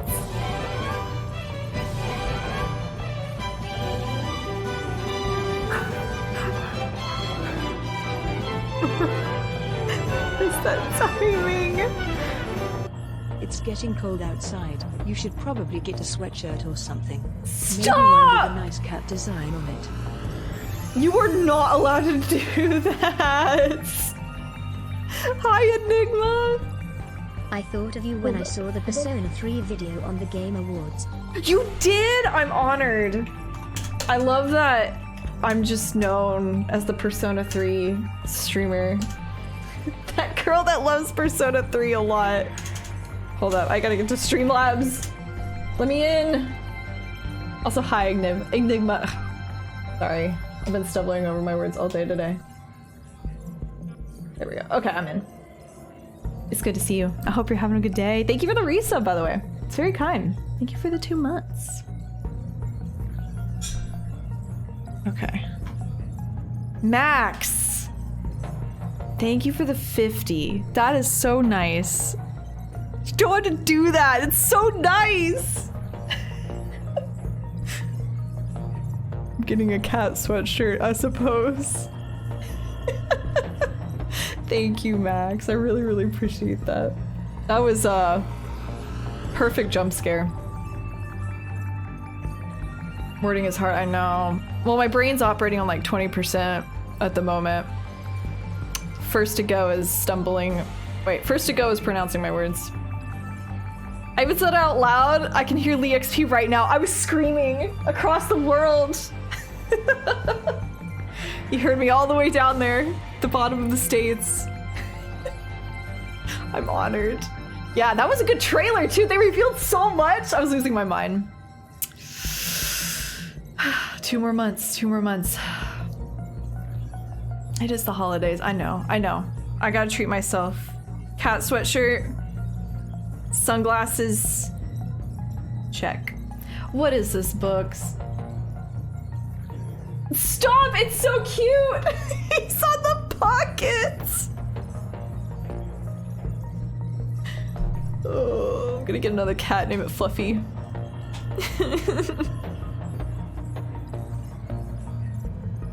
Oh, that's really nice, Max. I really appreciate that, seriously. I know we're all joking around, but that's very kind.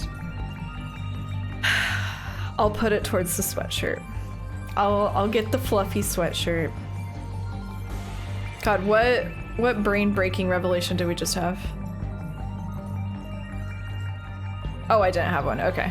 Yeah, I knew this. Yeah. I'm calling it Izumi. Walking spoiler. That could be a cute cat name, actually. I'm gonna consider this. Okay. Yeah. We knew this. Juro, hey. Prisoner E426, captured in 2104 as the terrorist bomber. It's quite a title. He's known as 426, okay. Why? Why is he built like this?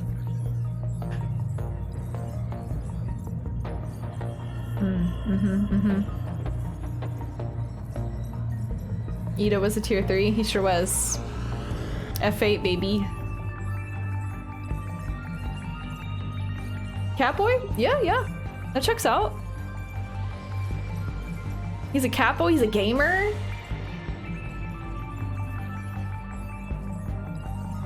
I want to cross over there. 2 more months. Remember when I was like, I'm gonna get out all my P4 videos and also P3 before for early February. Do I want to unlock? Policeman.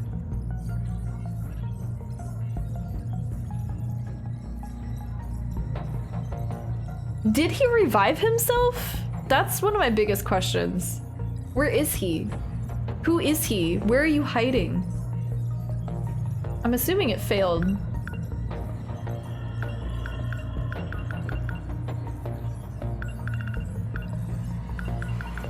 Okay, unlock this. Oh my. This is, oh my god.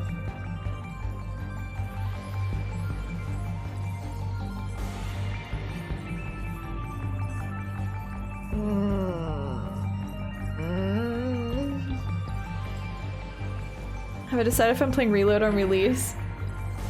I don't think I could stop myself, but it does pose a problem because I don't know what I'm gonna do for Rebirth.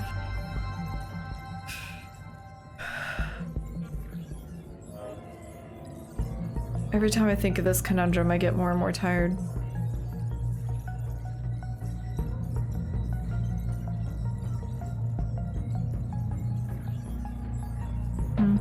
We know this. F8 LMAO. Damn, we moved on. You don't have to keep dragging Ida. Damn. Let him catch a break.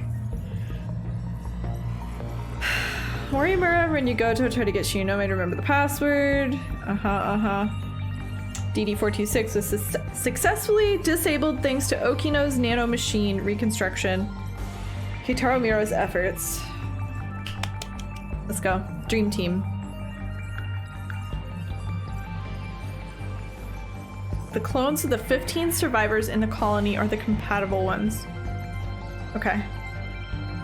Okay. Wait, 15? That includes Okino?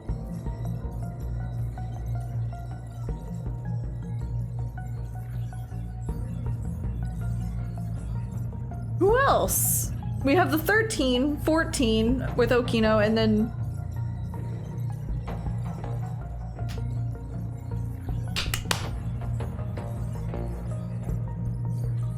Oh, Tamao? Tamao. Tamao. Tomato karate. Grandma? My grandma?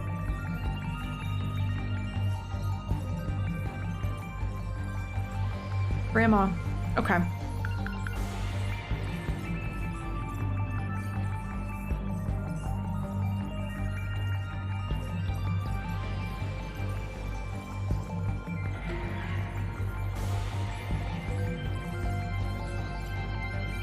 The planet that the boys and girls are on isn't Earth, but rather one that the D-Forces developed through the terraforming process.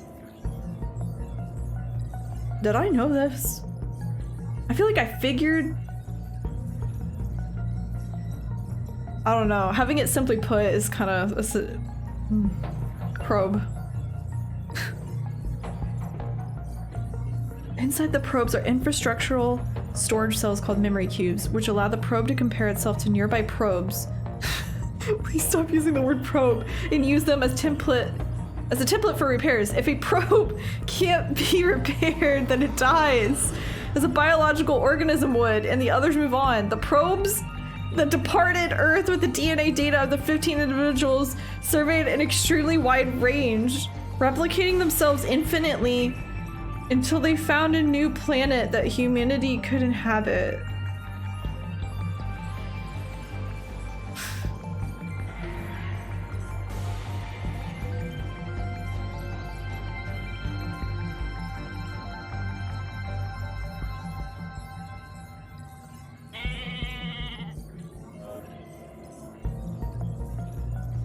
Thank you.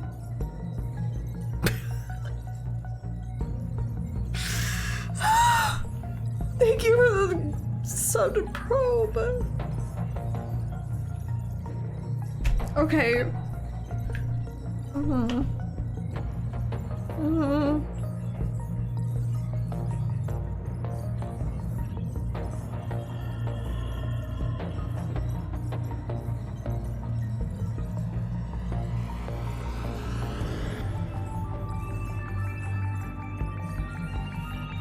Causes the letters start to appear, right? I mean, I knew that.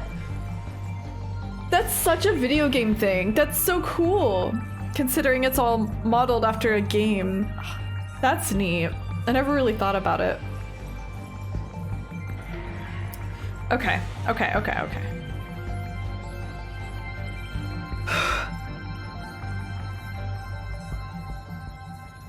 In case anything happened to him, Okino registered Hijiyama as its pilot.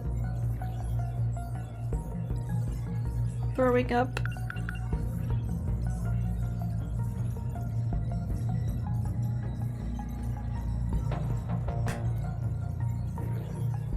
Okay, right? Okay. We have 19 points.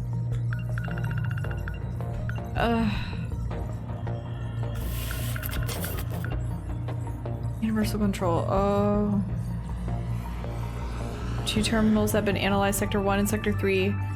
Out of the 2, the terminal of Sector 3 is the only one that allows access to the mainframe. 2188 Tsukasa Okino is the developer of Universal Control, as well as the one responsible for borrowing a portion of the environment management system from a Daimyo simulation game. Right. Okay, a colony under construction up in a satellite orbiting Earth in 2187. Once completed, it had a diameter of 30 kilometers and was docked with multiple giant cylindrical food production silos. This is where Project Ark began for the sake of continuing the human species, but it also is the source of the nanomachine infection that wiped out humanity. In 2188, Sekigahara infiltrated Sector 4 and set off a bomb on its power generator in order to assassinate Morimura. A dispute over whether to allocate the remaining energy towards Project Ark or life support led to a shootout. Oh! Damn! He started the whole thing! He was the first domino! He got everyone killed! Let's go, King. Let's go.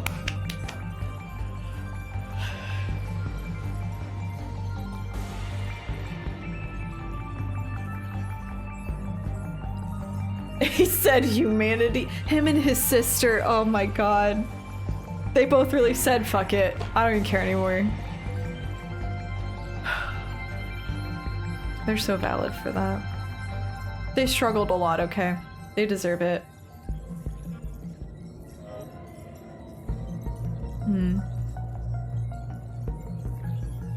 A and Ryoko teamwork to wipe out humanity. God bless. They were like, it's the dawn of a new era. We gotta go. Oh boy. Yeah, this is a lot. Okay. The facility states that the artificial satellite is orbiting the real world.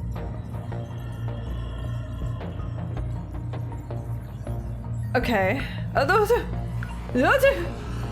Artificial satellite that presides over terraforming the second phase of interstellar development, controls the heavy machinery for planetary development, and adjusts air temperature. This is where Miyuki Inaba exists. Oh, good for her.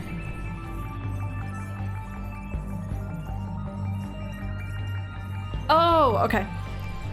She comes across the 2188 data, learns the truth about the world. Connection gets cut off.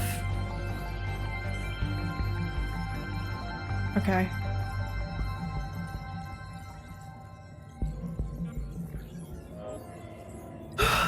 Okay, Sector 0. Unlike the other five sectors, this one is unique as it doesn't take up any space. Since it's unaffected by loops, Morimura and Tetsuya Ida used it as an evacuation site where they stored their own data. Where does it exist?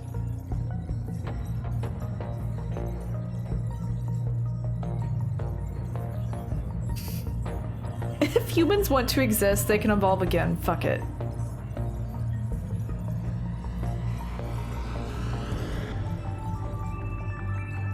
I mean, I can't fault him.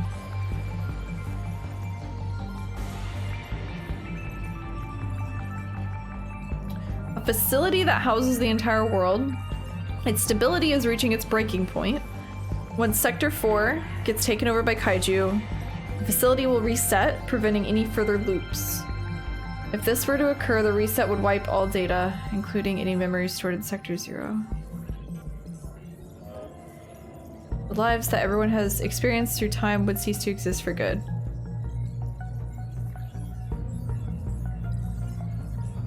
Wouldn't they just be dead as well? Gas explosion. An incident where Jiro Kurabe accidentally summoned a sentinel when he touched Keitaro Miura's forehead. Kurabe unwittingly transmitted a giant robot onto his favorite video store in the shopping district. Oh, that was the gas leak on the news! I see. At the dock in 1945, Tsukasa Okino added a feature to Sentinel number 19 that copies over the Sentinel Force activation code to whoever comes into contact with Keitaro Miura. This is the reason Kurabe ended up summoning Sentinel. Yeah, okay. Shootout dream.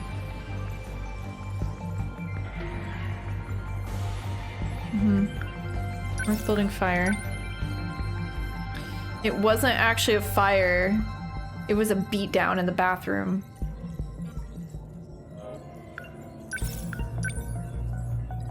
A defensive battle that took place towards the center of Ashitaba City in 2064. Juro, Kurabe, Izumi. Why would they say Kurabe? Why would they what?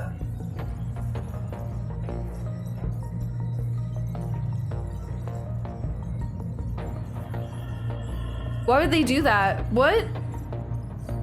Is he Kurabe or is he Izumi?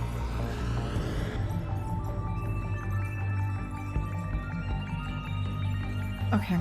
Ryoko Shinonome and A. Sekigahara were among the Sentinel pilot force during this battle. Sentinel number 15, piloted by Sekigahara, shut down the systems of all the other Sentinels, causing the front line to collapse. Morimura prioritized the lives of the pilots and force transmitted all Sentinels. Tetsuya Ida stayed behind and fought using a remote-controlled Sentinel.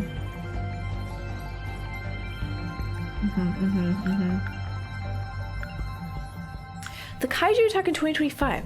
Juro Kurabe, Izumi. What does that mean? Tries to protect the city by himself, but ends up losing. Following Kurabe's defeat. Why are we saying Kurabe? Is this Kurabe or Izumi?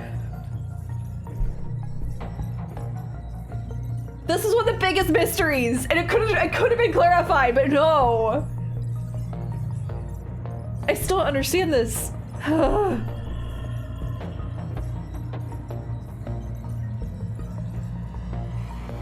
Kurabe ends up completely losing his memories.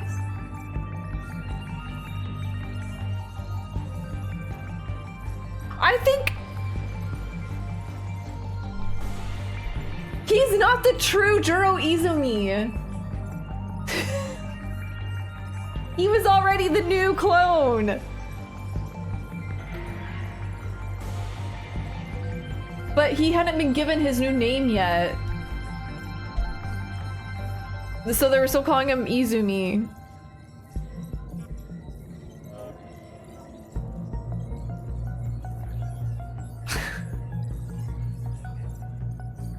And then when he died, they finally were like, okay, fuck it.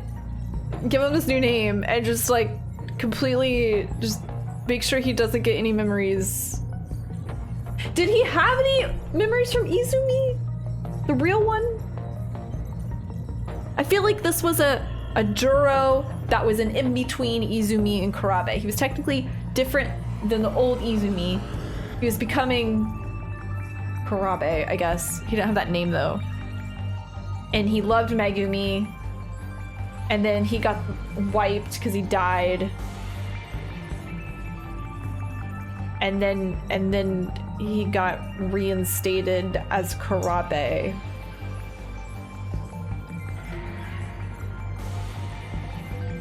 Which is why he has feelings for Megumi, because he's not a different person. He's not a different clone or anything. He's still the same clone. He just doesn't have the memories.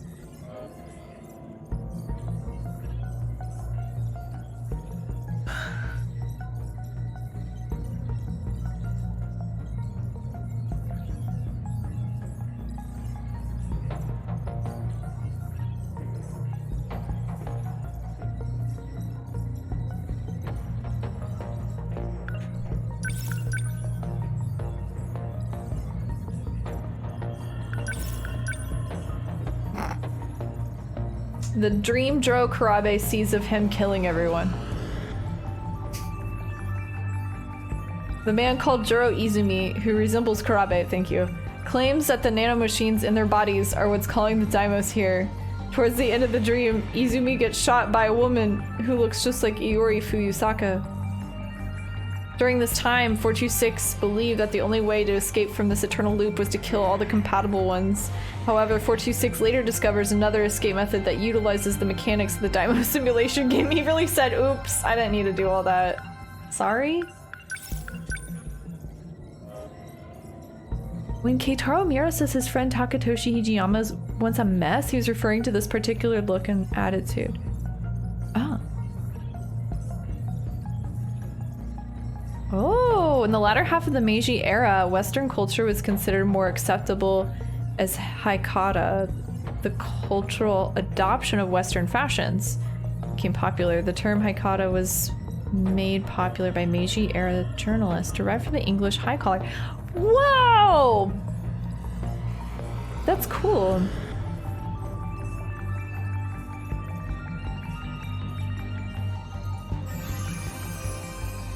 Meant holding on to a crude outer appearance while seeking spiritual nobility, integrity, and greatness on the inside. This is the first subscription I have ever bought myself for any Twitch streamer.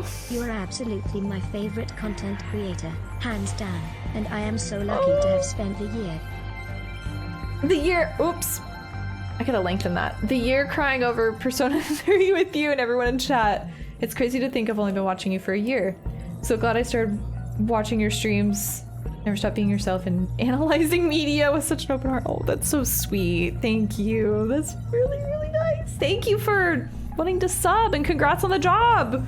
Oh my gosh. Big moves. Let's go. Let's go. I hope you've been doing well. Hope the job is going well as well. As well. Let me throw in well one more time in there. But thank you. And thank you for the nice message. Okay. Processing. This is really cool. I never heard of this before.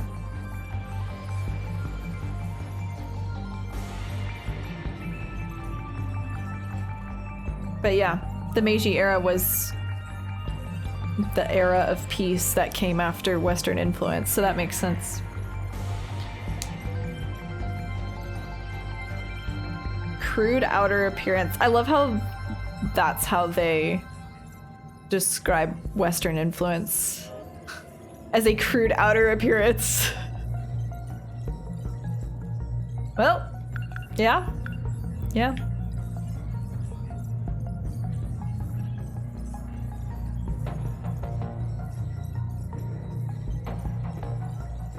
The boomer bunkata.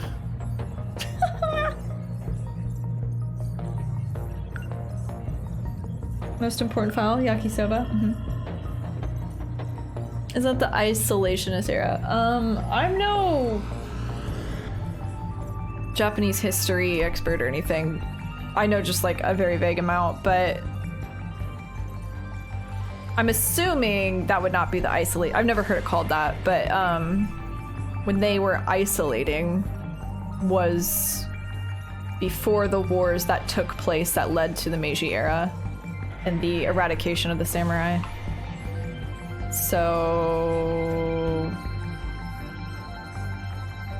at the Tokugawa era? I can't remember the era name.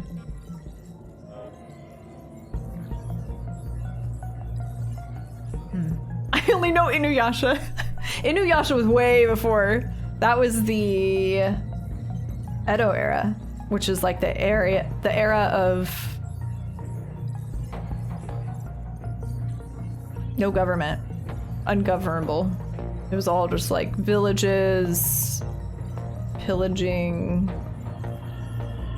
kind of just like, whoa, no laws.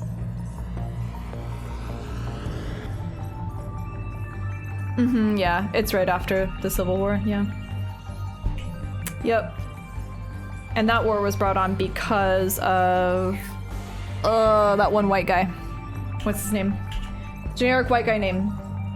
Came to Japan, was like, hey, you want to open up your borders? Because we have guns. Tee-hee, you're gonna want to do that.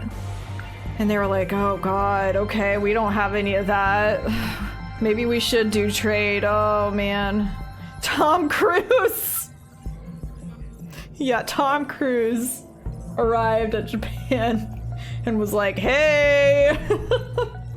Everyone else has guns! And then that's what led to the eradication of the samurai. Because they were all sword-based, obviously. That was their military.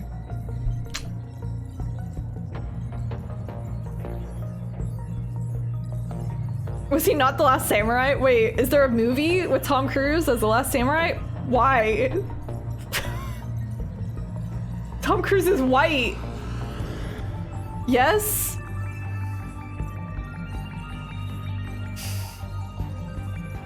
Truly... truly an America moment, Jesus Christ. Hollywood, yes, and yeah. Yeah. leave it to Hollywood to make a movie about the end of the samurai and have it focus on the one white guy.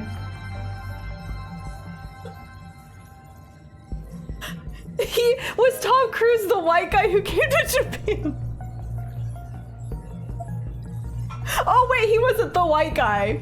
He was just a fictional white guy that became a samurai. God damn it, dude. It's like not even his battle. That's not even like, why was he there? Why did he insert himself? It wasn't even about him. Typical American, making everything about him. Jesus Christ. It's a civil war of a different country. That's so funny. I didn't even know that existed. Man. He doesn't even go here! Why is he here? Who let him in? Oh.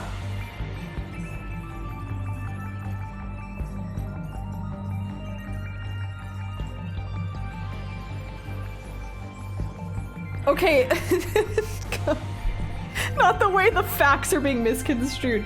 The white guy who shows up and is like, hey, open up your borders, does not roll up with a gun and shoot everybody. That's not... No one dies. I'm pretty sure. He's just the messenger. He's like, hey, I'm a white man from the Western world. We're here to tell you, you might want to not be on lockdown anymore. He has... What's his name? It's like John Smith or something.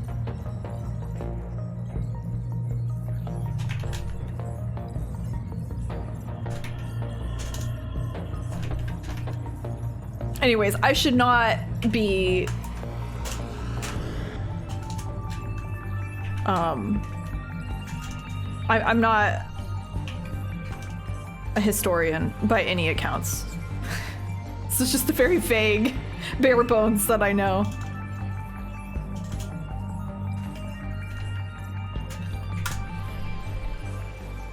Matthew C. Perry!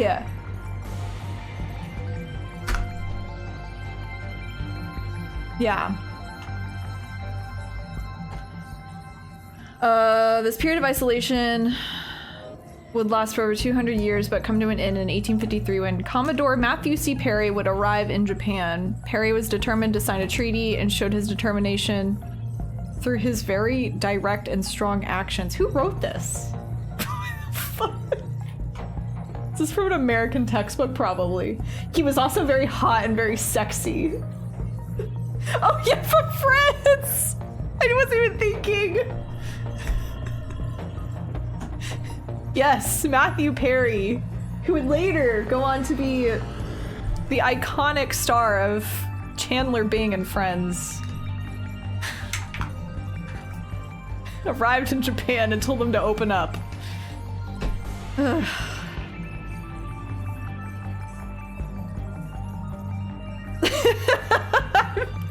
thought Matthew Perry was a forensical actor. Honestly, that's not talked about enough. Why does no one talk about the fact that Chandler Bing's actor has the same name as the white dude who told Japan to open up their borders? Like, I don't know. I feel like it's pretty important. Like, that's a pretty weird... Like, did he know that? Did he ever know that? Did he know that about himself, that he has that name? Perry, on behalf of the US government, forced Japan to enter into trade with the United States and demanded a treaty. This sounds more accurate. Demanded, forced. Yeah. Not, he was very sexy and very hot. And he smiled with perfectly white teeth that sparkled.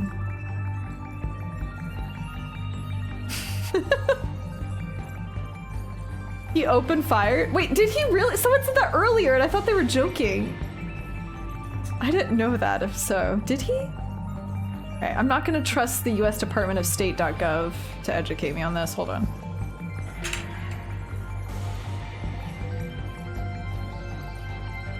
I'm going to Wikipedia.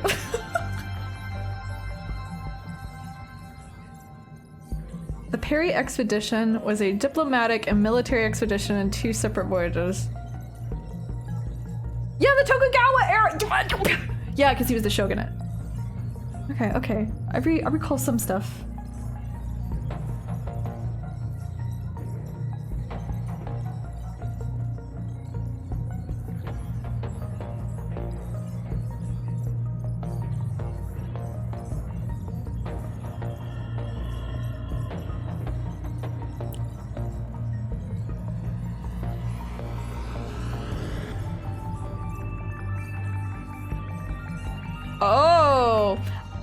I'm not seeing anything about open gunfire in the summary, but I do see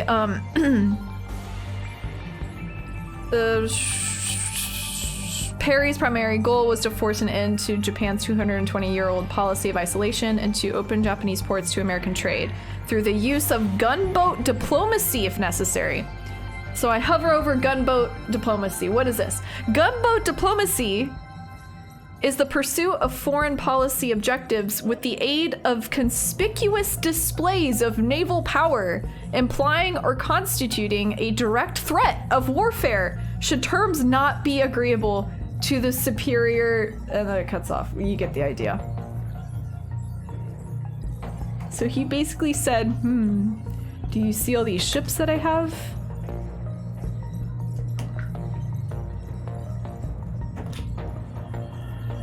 There was that. Anyways, Matthew C. Perry. That was a whole rabbit hole just to get his name.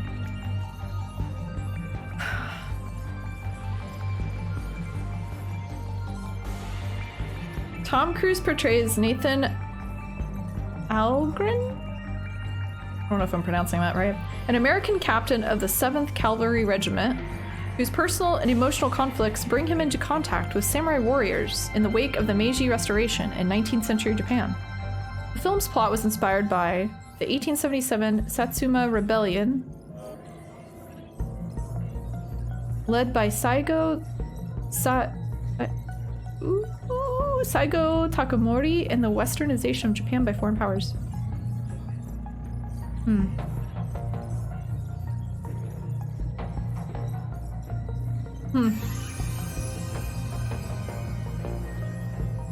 Rip Chandler.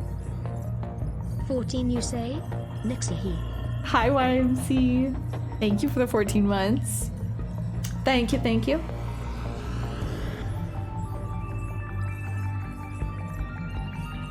Ah, the white American savior. Oh yeah, that was definitely the angle for sure. Yeah.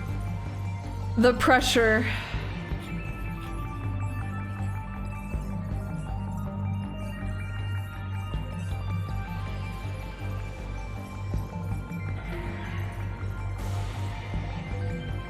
What? Tom Cruise starts off as a washed-up drunk and ends the movie as a samurai trusted by the Emperor and married to the wife of the samurai he killed, by the way. Oh. This is already a self-insert.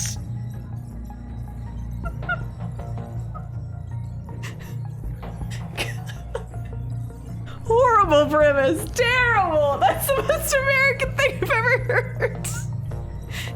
Yeah, it sure does. I'm not even punching that up to make a good story. That's 100% what happens in the movie. I'm not surprised. I literally didn't doubt you. I didn't doubt you at all. Like, that is... sounds like Hollywood, all right? Making everything about America. Inserting their own stories into other cultures and making it a hit at the box office. What in the America? Oh, I laugh, but I'm crying on the inside. I had to watch this in school? Are you in America? Oh my god. Not you having to pledge allegiance to the flag and then watch that movie.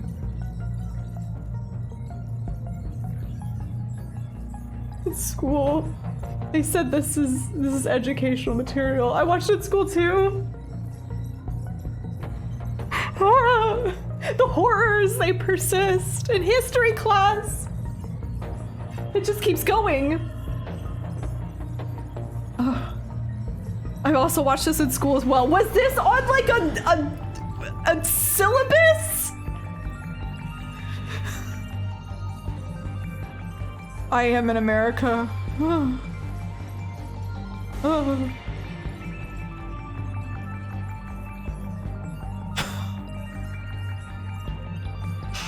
Oh man. The horrors, they keep.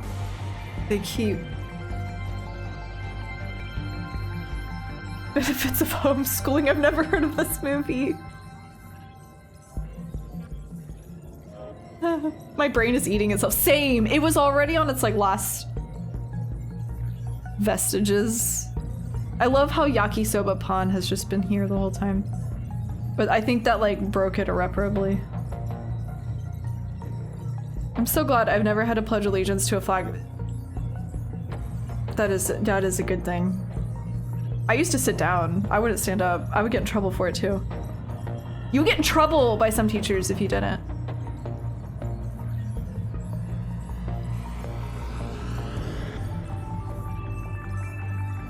I had to watch that movie on a date. I'm so sorry. Oh. Sounds like a terrible date. It's a good movie if you have the sense to be like, Tom Cruise is not the good guy. I suppose. But the fact that he's trusted by the Emperor, like, bro, that would never happen! Self-insert to the max. I don't know.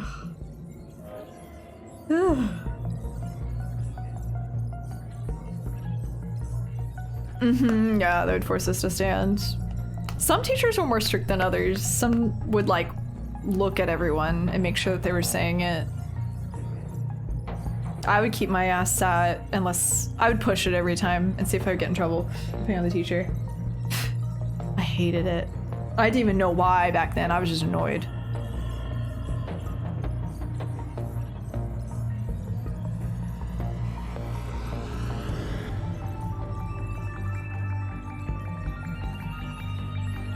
There are many great films. This is not necessarily one of them.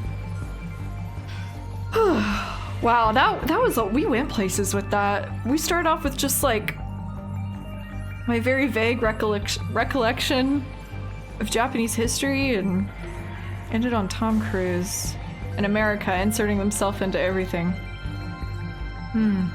Typical. Making themselves the hero even. The power of Yakisoba Pan.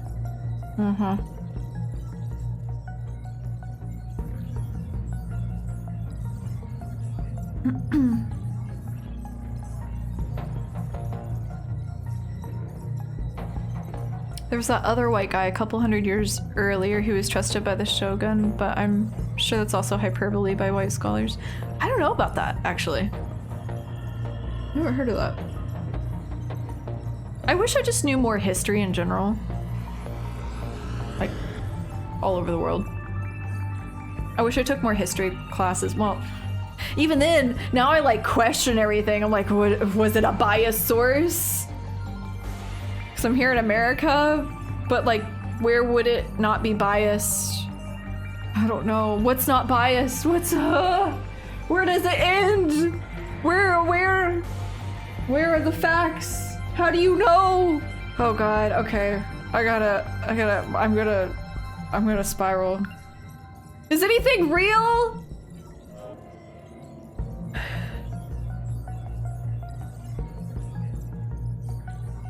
Oh, hockey. Looks really good.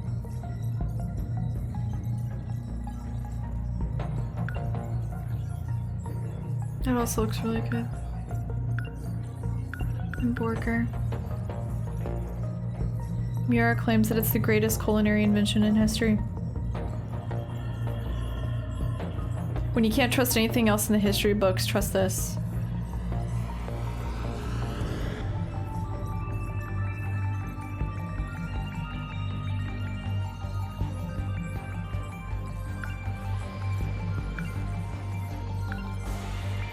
Why are there 2 canned sodas?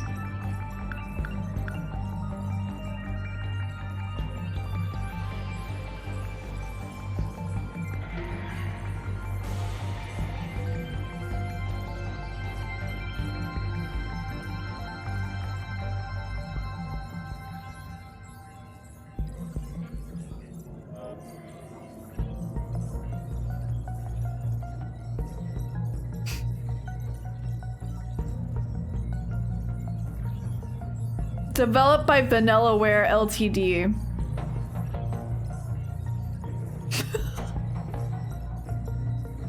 literally just about to say, this should be Persona 6. Thanks, Vanillaware. It's so cute! It was Vanillaware all along.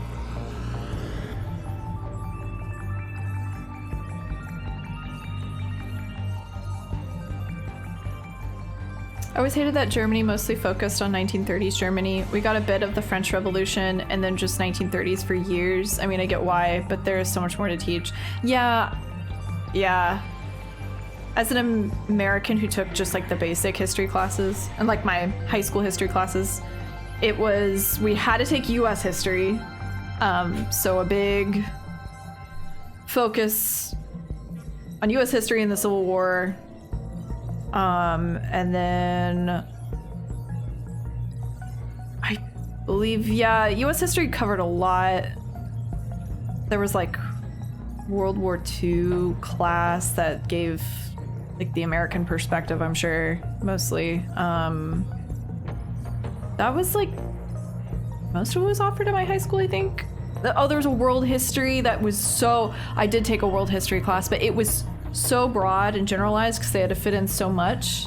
It was just like keynotes on each big thing that happened in like a lot of parts of the world, but like so much nuances lost, obviously.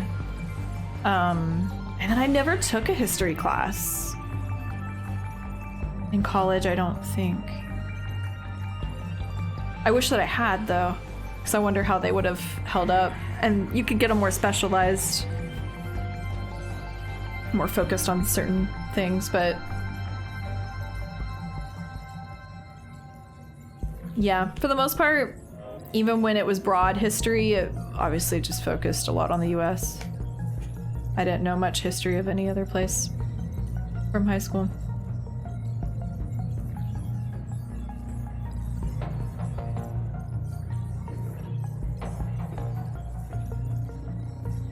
Yeah, I think it was AP World is what I had too.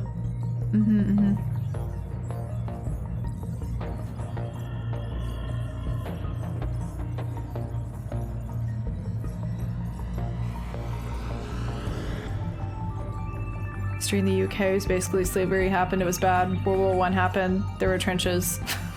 World War II happened, Hitler bad, we good. Honestly, I feel like that was the biggest takeaway from ours as well.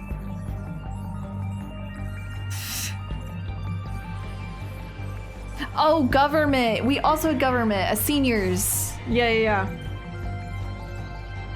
Yep, I forgot about that one. Yeah, so US government.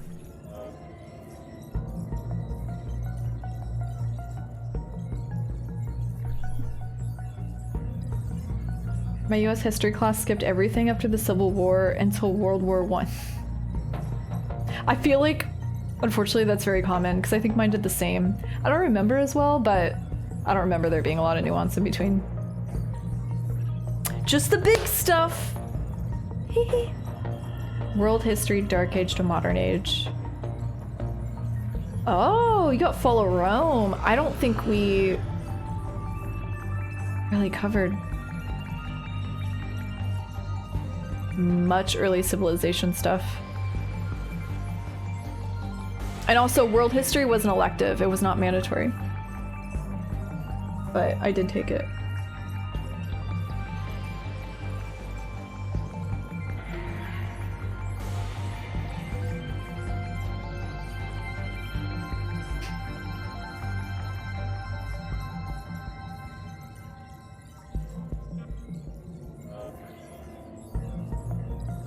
Americans usually forget what the US did to Japanese citizens on their territory during World War II. Oh yeah, very conveniently too. Yep. Absolutely. Okay, my history also included ancient civilization Ireland, the Civil Wars, and also briefly touched on US history. I actually got taught a lot for high school. Yeah, I feel like mine was so US focused. Between government, which was only US government, the mandatory US history class, and then my elective of world history. It was mostly US.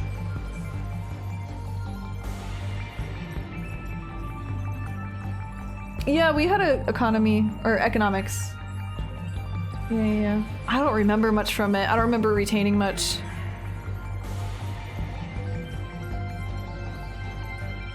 Man, I am unearthing memories that I've not thought this deeply about high school in a long time. Especially my schedule. Like, what did I take? Yeah, I just remember like through middle school, elementary school, especially middle school, when it was all just like basic history, whatever that means. Just history class, and they're gonna teach you whatever. Typically about US stuff.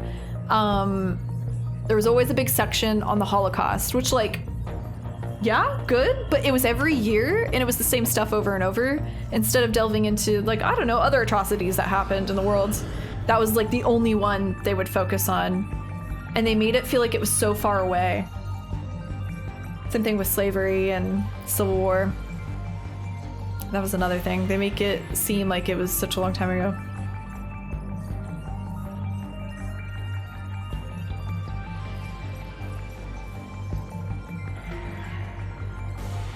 Dutch history. Oh, this is so interesting.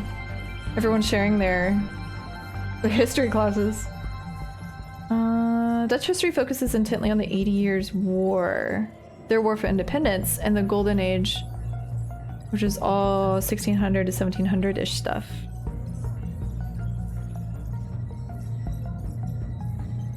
Oh, our relation...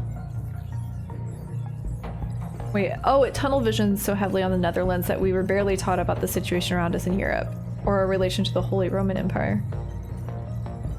Ooh.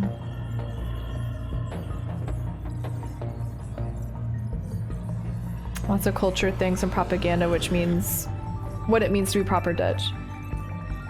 The province I'm from wasn't even Dutch back then. That is so interesting.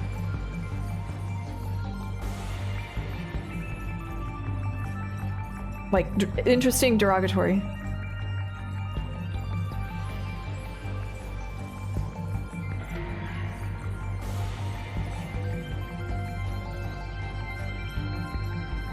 Mm-hmm, yeah, wait, what? It was all mandatory, whitewashed, and wildly insufficient, uh-huh. Yep. Over here in Scotland, our history was very different. We did World War II, sure, but also the Alexander Kings and 100 Years' War. Ooh. Wow, yeah, see, we aren't taught... I don't remember any British history. Other than, like, we broke away, good. Land of the free, yippee. But that's like it.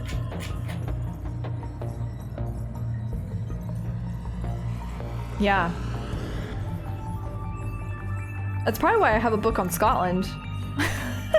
Because I went through a phase where I was collecting books of any kind that could possibly teach me about other countries. Because I didn't know anything. There's like nothing I could pull from any UK history.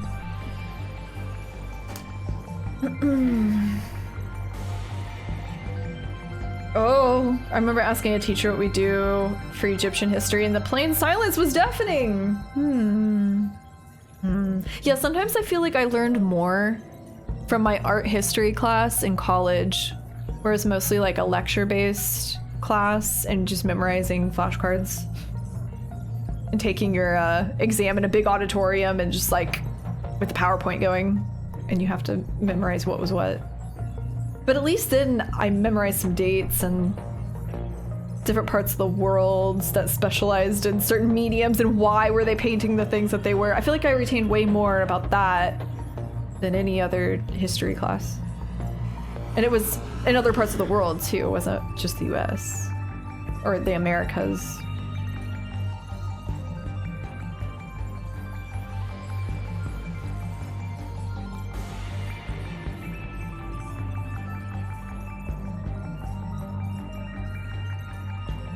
Our primary school history is a lot about kings and queens.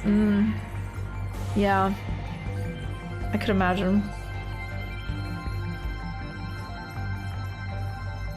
Went to Catholic school, learn more about other religions there rather than history. Wow, I never thought about this before. Just like,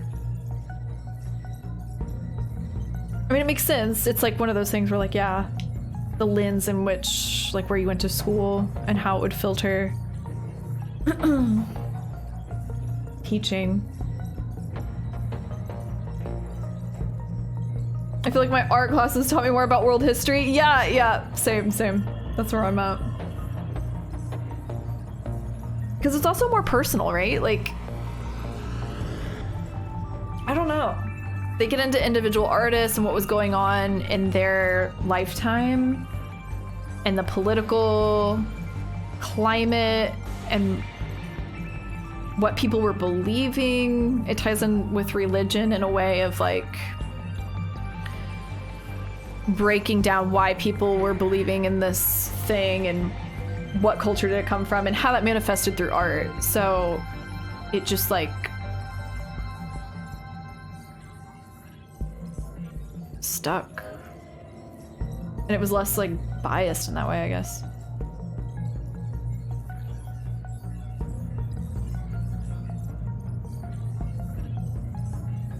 Oh, you took Latin? Like learning Latin, the language. It was taught loads of Roman history. Oh, that's so cool. They wouldn't offer Latin. Well, at least my high school. Because it's a dead language or whatever.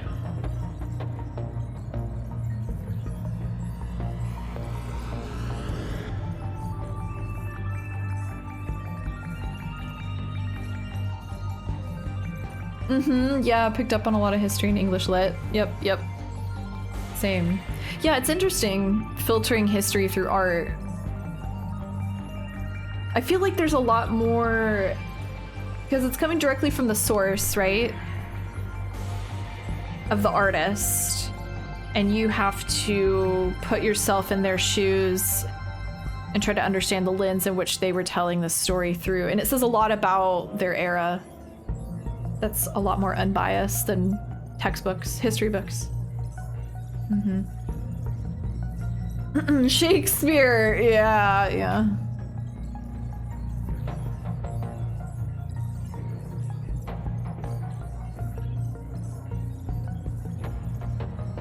Here in Montreal, Canada, history was like everything from what Homo sapiens developed, then European colonization, European development, and world wars. Not much about the US. We didn't talk too much about Latin America nor Africa, except we did talk about massacre in Rwanda. That's interesting. Montreal, Canada.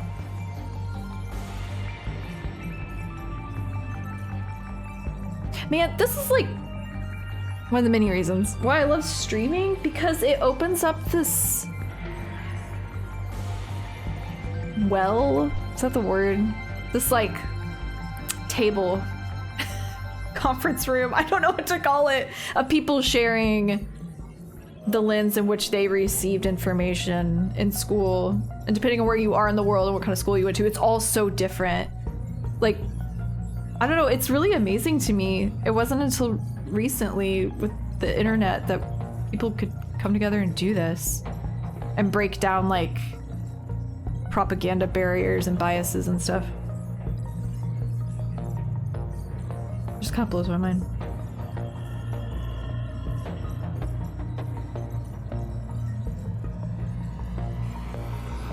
Latin, Greek are only offered to the highest level here.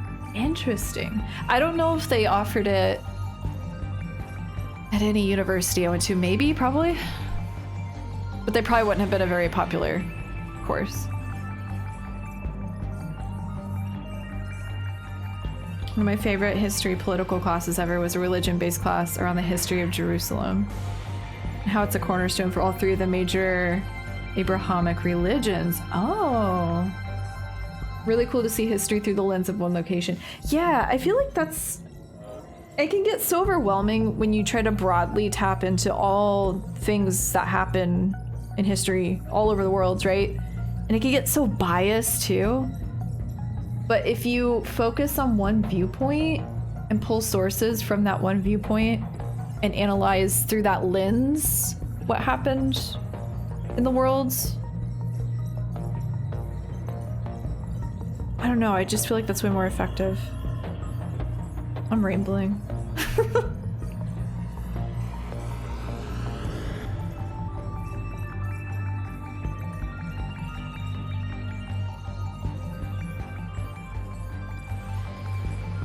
Our online Congress. The world is so big. We're deconstructing that we're all getting flawed information.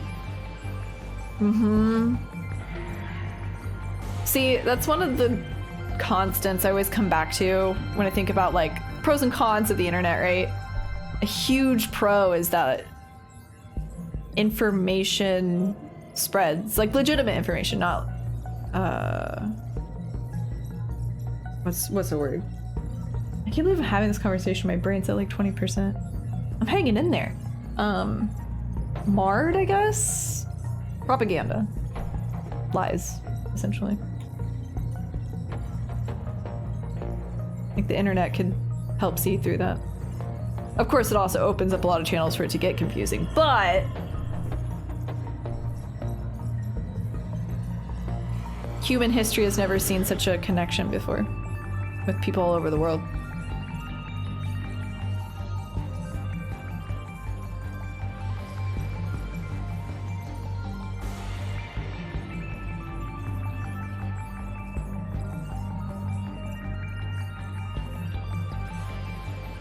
Do you think the North and South in the USA present different approaches, biases on US history? It's a big country, I wouldn't be surprised. I wish I could tell you. I have not traveled much, and I certainly didn't grow up in both North and South. So I wouldn't be able to even give an accurate, as a US citizen, I wouldn't be able to accurately answer that. Like you, I wouldn't be surprised, yeah, if there was a different lens for each, but it's all about like the culture in which you grow up in and the community you're around. It died, finally. That's it? I don't know where...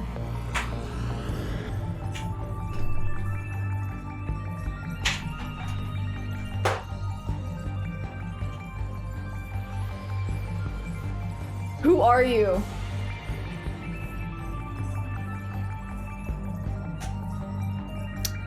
Bingo. It's so short!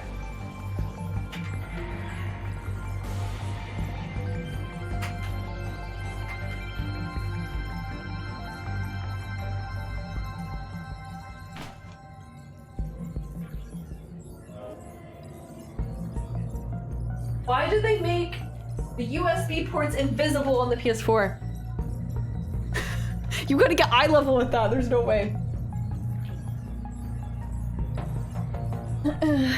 Hear me out, Dino sound like an amazing game. Hey, I said it should be Persona 6. Sneak peek.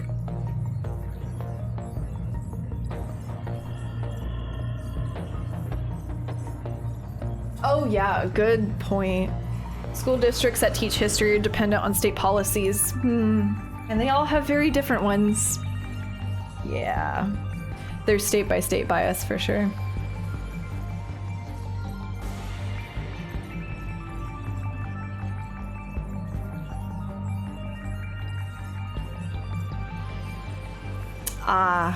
I remember learning about the South's noble struggle.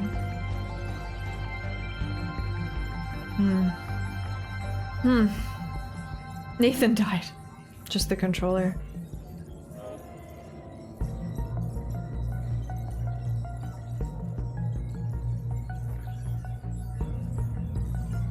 State policy.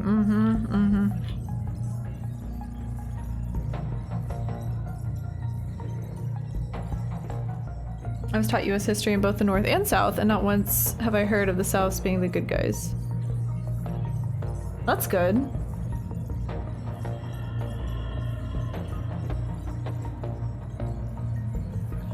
Yeah, I haven't, I mean, same to be sad for any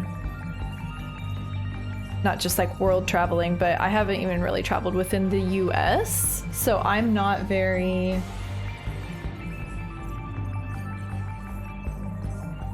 what's the word? Worldly, I guess. And I want to be. It's like one of the biggest things I wish to change when I'm able to. Learn more and just travel more and talk to more people in the world in general. Broaden my scope because I hate how I was bubbled. And now with what I do and getting to talk to people through the internet, has opened up doors that I didn't have even just a few years ago. Like, I feel like I know so much more about things, but it's barely even a scratch on the surface, you know, there's just so much to know. But I want to know more. I want to understand more, not be bubbled.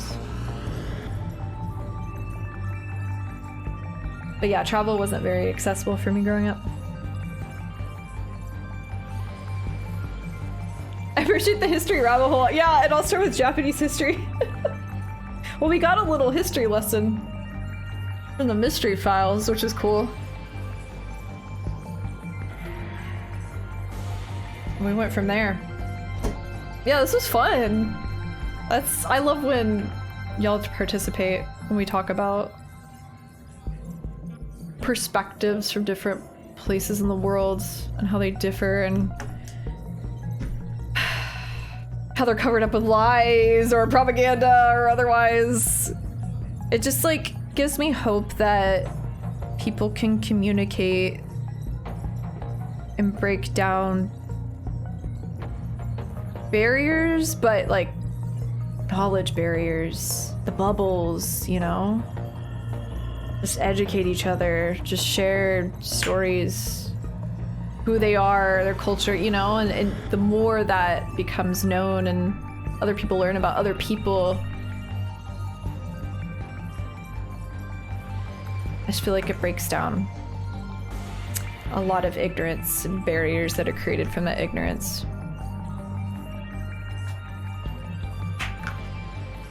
You know?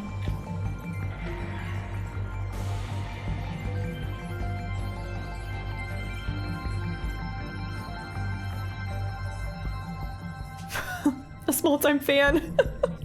As an American, it also doesn't make sense to me. It doesn't make sense.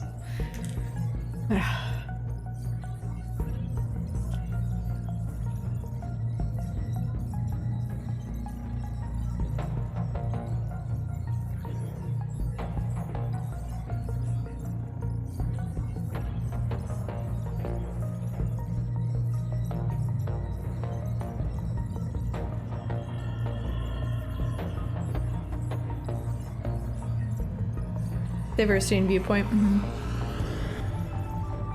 That's a good way to phrase it.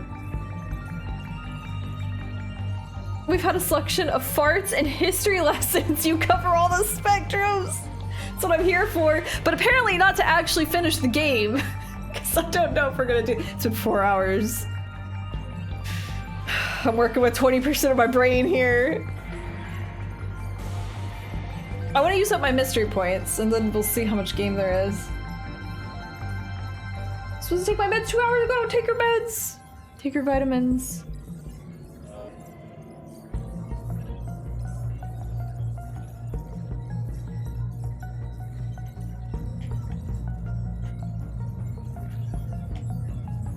You still haven't finished. I was doing a recap before I finished it. Oh, controller's still dead. But anywho, thanks for participating. I love getting to talk about stuff like that. It's awesome. I feel so lucky to be in a space where I can hear from people from all different places in the world, if you're willing to share. I love the world.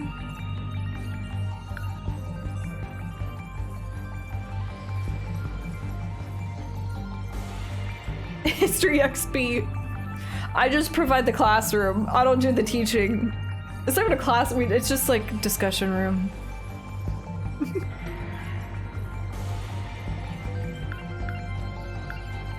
All right. We read the Deimos game. At 12 points. Seaside Vacation song.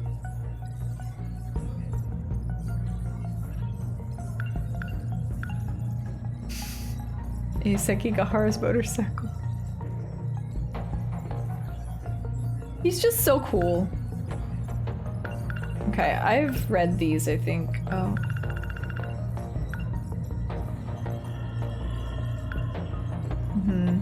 We knew these. Okino's letter? Okino prepared the message in the event that something might happen to him, explaining that he had tinkered with Hijiyama's body, shared Sentinel number 12 with him, and placed the activation switch on his left forearm. Oh my god, they've always shared the Sentinel. Throwing up.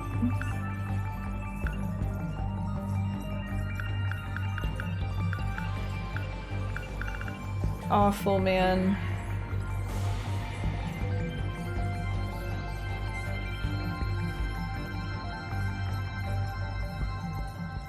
Yeah, same Raka. Yeah.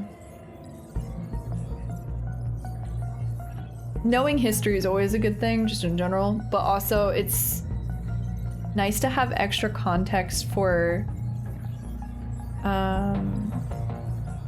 enjoying different stories and appreciating where they come from and what they're trying to say, you know? I've thought about that a lot with my writing degree. Like, I wish I'd paired it with more history. Or myth. Mythology is another good one.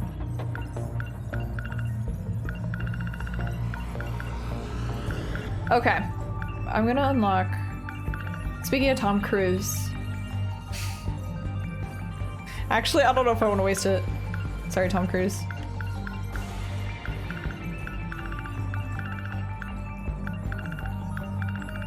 I feel like I got all the important ones. These are all places.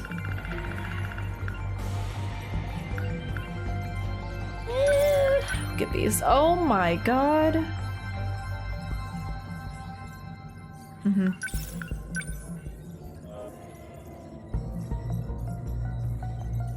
The battery inside allows it to operate for 120 years.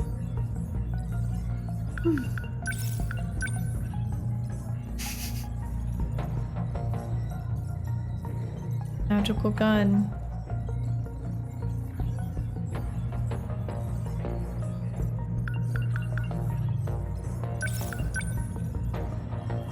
Device that Tsukasa Okino created to look inside a person's mind. He uses it to search for the key hidden inside Ninja Ogata's memories. Okino uses this to check Takatoshi Hijiyama's brain. Wearing the headgear shows all your thoughts and feelings as numerical readouts. Before losing his memories, Eiseki Gahara uses this device to extract his memories and store them onto the nanomachines inside his brain.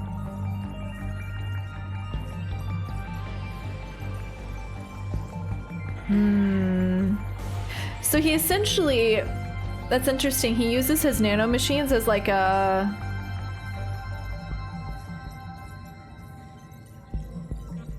like when people have to put like a metal rod in their leg or something. You know what I'm saying?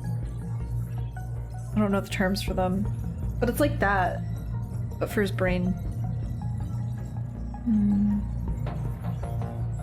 Hi Frankie, welcome back. Have I missed the end? No, we had a huge history lesson. We talked about US history, UK history,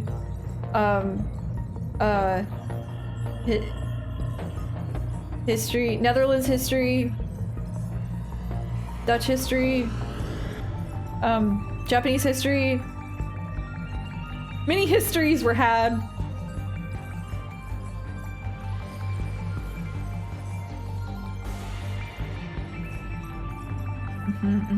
Okay.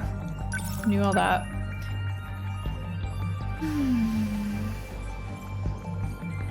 Morimura was implanting her own memories into Fuyusaka, which is the cause of Fuyusaka's troubling dreams.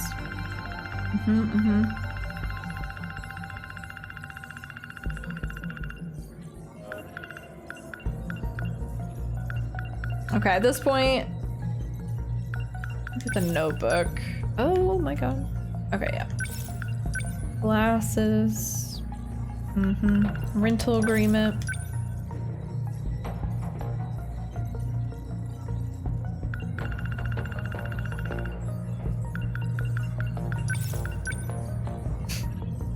wow, a pee bag. Found you through your KH videos and thrilled that you've been enjoying 13 Sentinels. And a kind community that gives gifted subs faster than I can sub on my own, haha. Haha. They are very kind. Thank you. SL, thank you for the 740 and for the nice words. Thanks for watching YouTube and jumping on over. Really appreciate that. It's very kind. Also, I hope you're having a good day. Hello, hello. Inuyasha is my favorite historical event. Someone literally said that like verbatim earlier when we were talking about historical Japan. Someone was like, all I know is Inuyasha. Which, Inuyasha has a little bit of like actual Japanese history. They go into Oda Nobunaga a little bit, like very surface level. The fact that it takes place in the Edo period, and then it's mostly Japanese mythology, I feel like. What got me started on the path of learning, like seeking out information on my own when I was young was Rurouni Kenshin, actually, because that is historical fiction.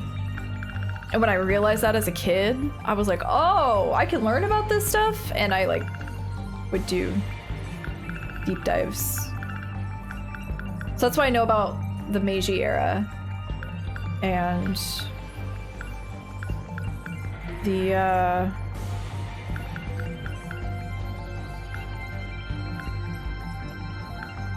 end of the isolationist period.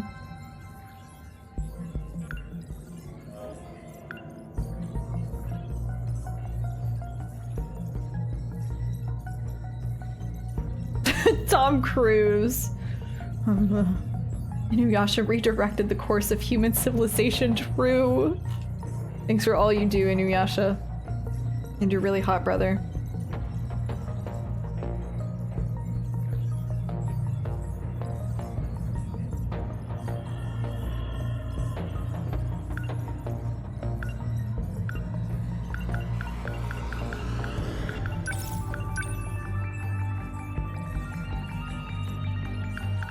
I don't want to unlock policeman.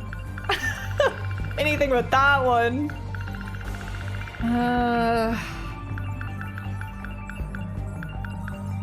Hot dogs.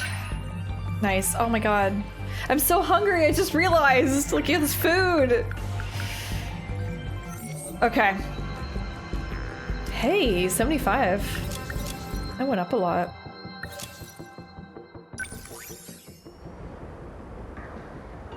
Okay, there are 2 battles. But I'm so tired.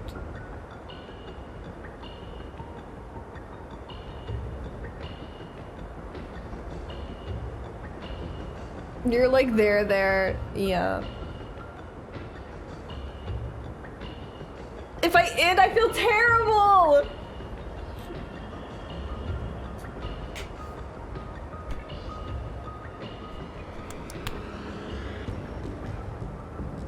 Not everyone literally waiting for me to just do 2 battles, and we talked about world history instead for like 2 hours. And now I'm like, okay, I'm tired. It's awful. Go to bed. I think the biggest thing is I do need to eat, but it's gonna take me a minute to prepare stuff. And even then, it'll just give me a short second wind because of how tired I am. I can tell. You know? It's actually so funny and perfect that you do this. Hey, let's just like stall and talk about world history real quick. And just in time for me to get tired and then end. And everyone's like, there's just 2 battles. There's just go to the, just streamer. Okay. Here, compromise. Ready?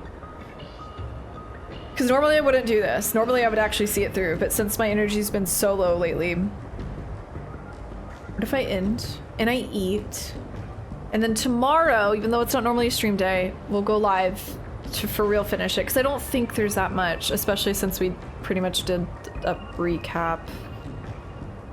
Kind of. We'll probably still have to do a little recap afterwards, I'd imagine.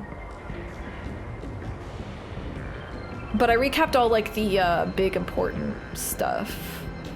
Foundational stuff, I feel like, which I needed to do. So we did do that. We did do something.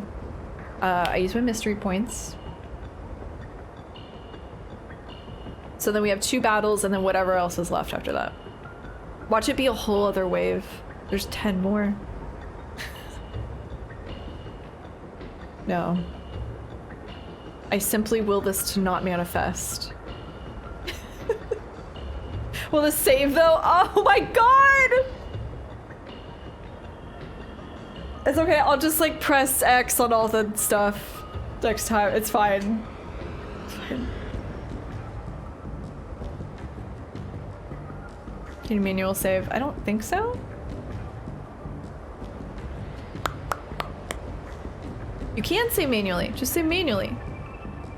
How? Oh, that's not how. Menu? Oh!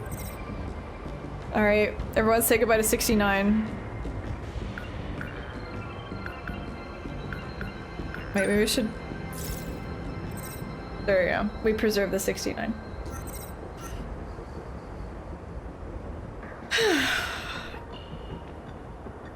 Final outcome is not 69 though. That's the biggest tragedy. Okay, I'm gonna eat. I think I would actually pass away if I keep streaming. Like, I'd probably just fall asleep while streaming. Man, the lack of energy is real. I'm gonna go live tomorrow. I don't know what time. It won't be super late. It won't be past like 4 p.m. Eastern, so. And we'll finish it for real. For real, for real. Yeah. And I still don't know what to do this next week leading up to Christmas. I might not stream my normal 4 days. Because I'm gonna try and edit a lot. I need to get out Persona 4. As many Persona 4 videos as possible. So, I don't know. I don't know what we'll do next week. But then it's Christmas, Zelda Christmas, week after. Yeah. Y'all are so nice. Thank you for being so understanding. I really appreciate it. It sucks. I feel like I'm at war with my body. I'm trapped inside my body that has no energy ever, and I'm like, I'm tired of being tired. So, thanks for your patience. It means a lot.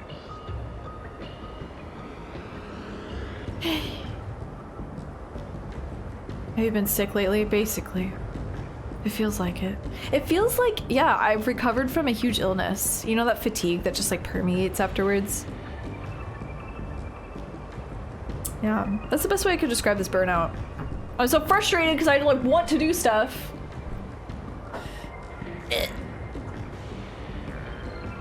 Anyways, thank you. Y'all are so nice. I just really appreciate it. I appreciate your understanding. I don't take it for granted. Recommend naps. See, I've always been terrible at napping because then I'm up all night, which still happens even with my fatigue right now. So I'm just like, I gotta stay up and then I could go to bed when the sun goes down. And then eat. I think staying up on good eating habits would help too. Okay.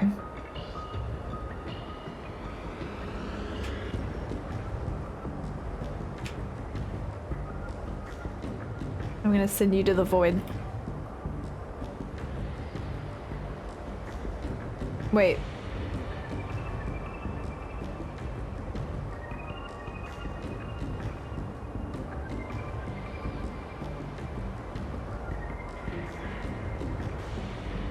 Just kidding. We're gonna raid Detoon because we were talking about Detoon earlier and they're back from touring across the country. Because Datoon is just really cool like that. So... get that started. Okay, there we go. If you want to participate, we're just gonna say hello. As usual. No void! I'm not sending you to the void today. Not you being excited. Woo! We're not lost in the void. There we go. If you want something to copy, there's the raid message. Datoon's awesome. Will have a lot more energy than I do right now. It's gonna be a huge difference. Like it's gonna be, it's like, woo, we're going to a party. It's gonna be great. Break from the void, we can go to a party. And I will see you tomorrow. For real, I'm not gaslighting this time, okay? It's for real. We're gonna finish the game. Keep me away from the analysis section. Okay, and that's all. Just thanks for being awesome and for just being so understanding and nice. I really appreciate it. Okay, I'm gonna go now. I'll see you later. Oops. Oh, fucking oops. Where did he come from? Okay, bye. I shall bid you farewell for now. Good night.